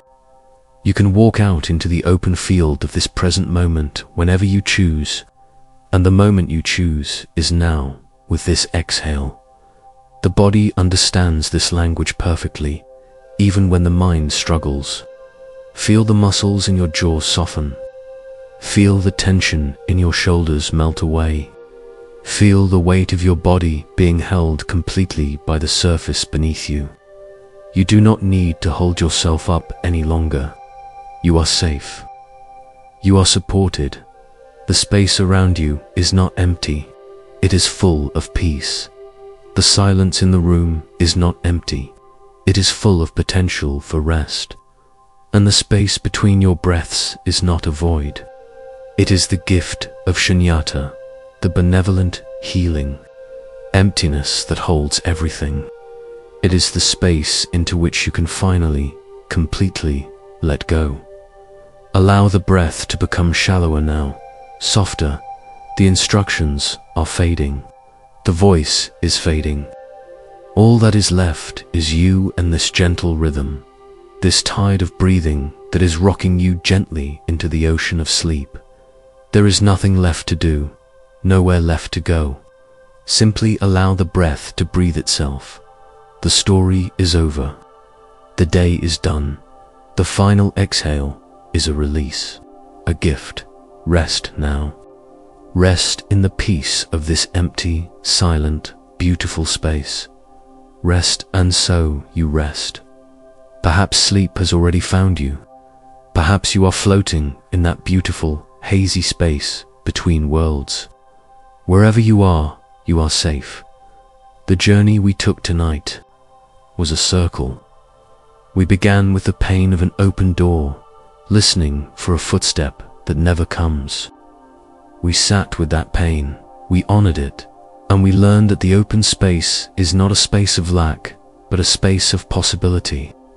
The possibility for peace, the possibility for forgiveness, the possibility for a new kind of wholeness that is not dependent on a goodbye we never received. You have listened tonight. You have breathed. You have created a quiet, clean room within yourself. You have learned that you have the capacity to hold your own grief, to calm your own storms, and to find a steady light within. This is a profound strength. Tomorrow, when you wake, you may carry a little of this stillness with you. When the noise of the world rushes in, you may remember the feeling of the quiet room, the grace of the falling leaf, the peace in the pause between breaths. The practice is not just for the stillness of the night, but for the living of your days. Tonight, you have listened. Tomorrow, may you begin to live with the peace you have cultivated. This space, this sanctuary, is always here for you. Whenever the world feels too loud, or the silence of absence feels too heavy, you are always welcome to return. You are always welcome to come and sit, to breathe, and to remember the path back to the peace that already resides within you. May your sleep be deep and dreamless. May your heart be at ease, and may you wake with the gentle light of a new dawn in your eyes.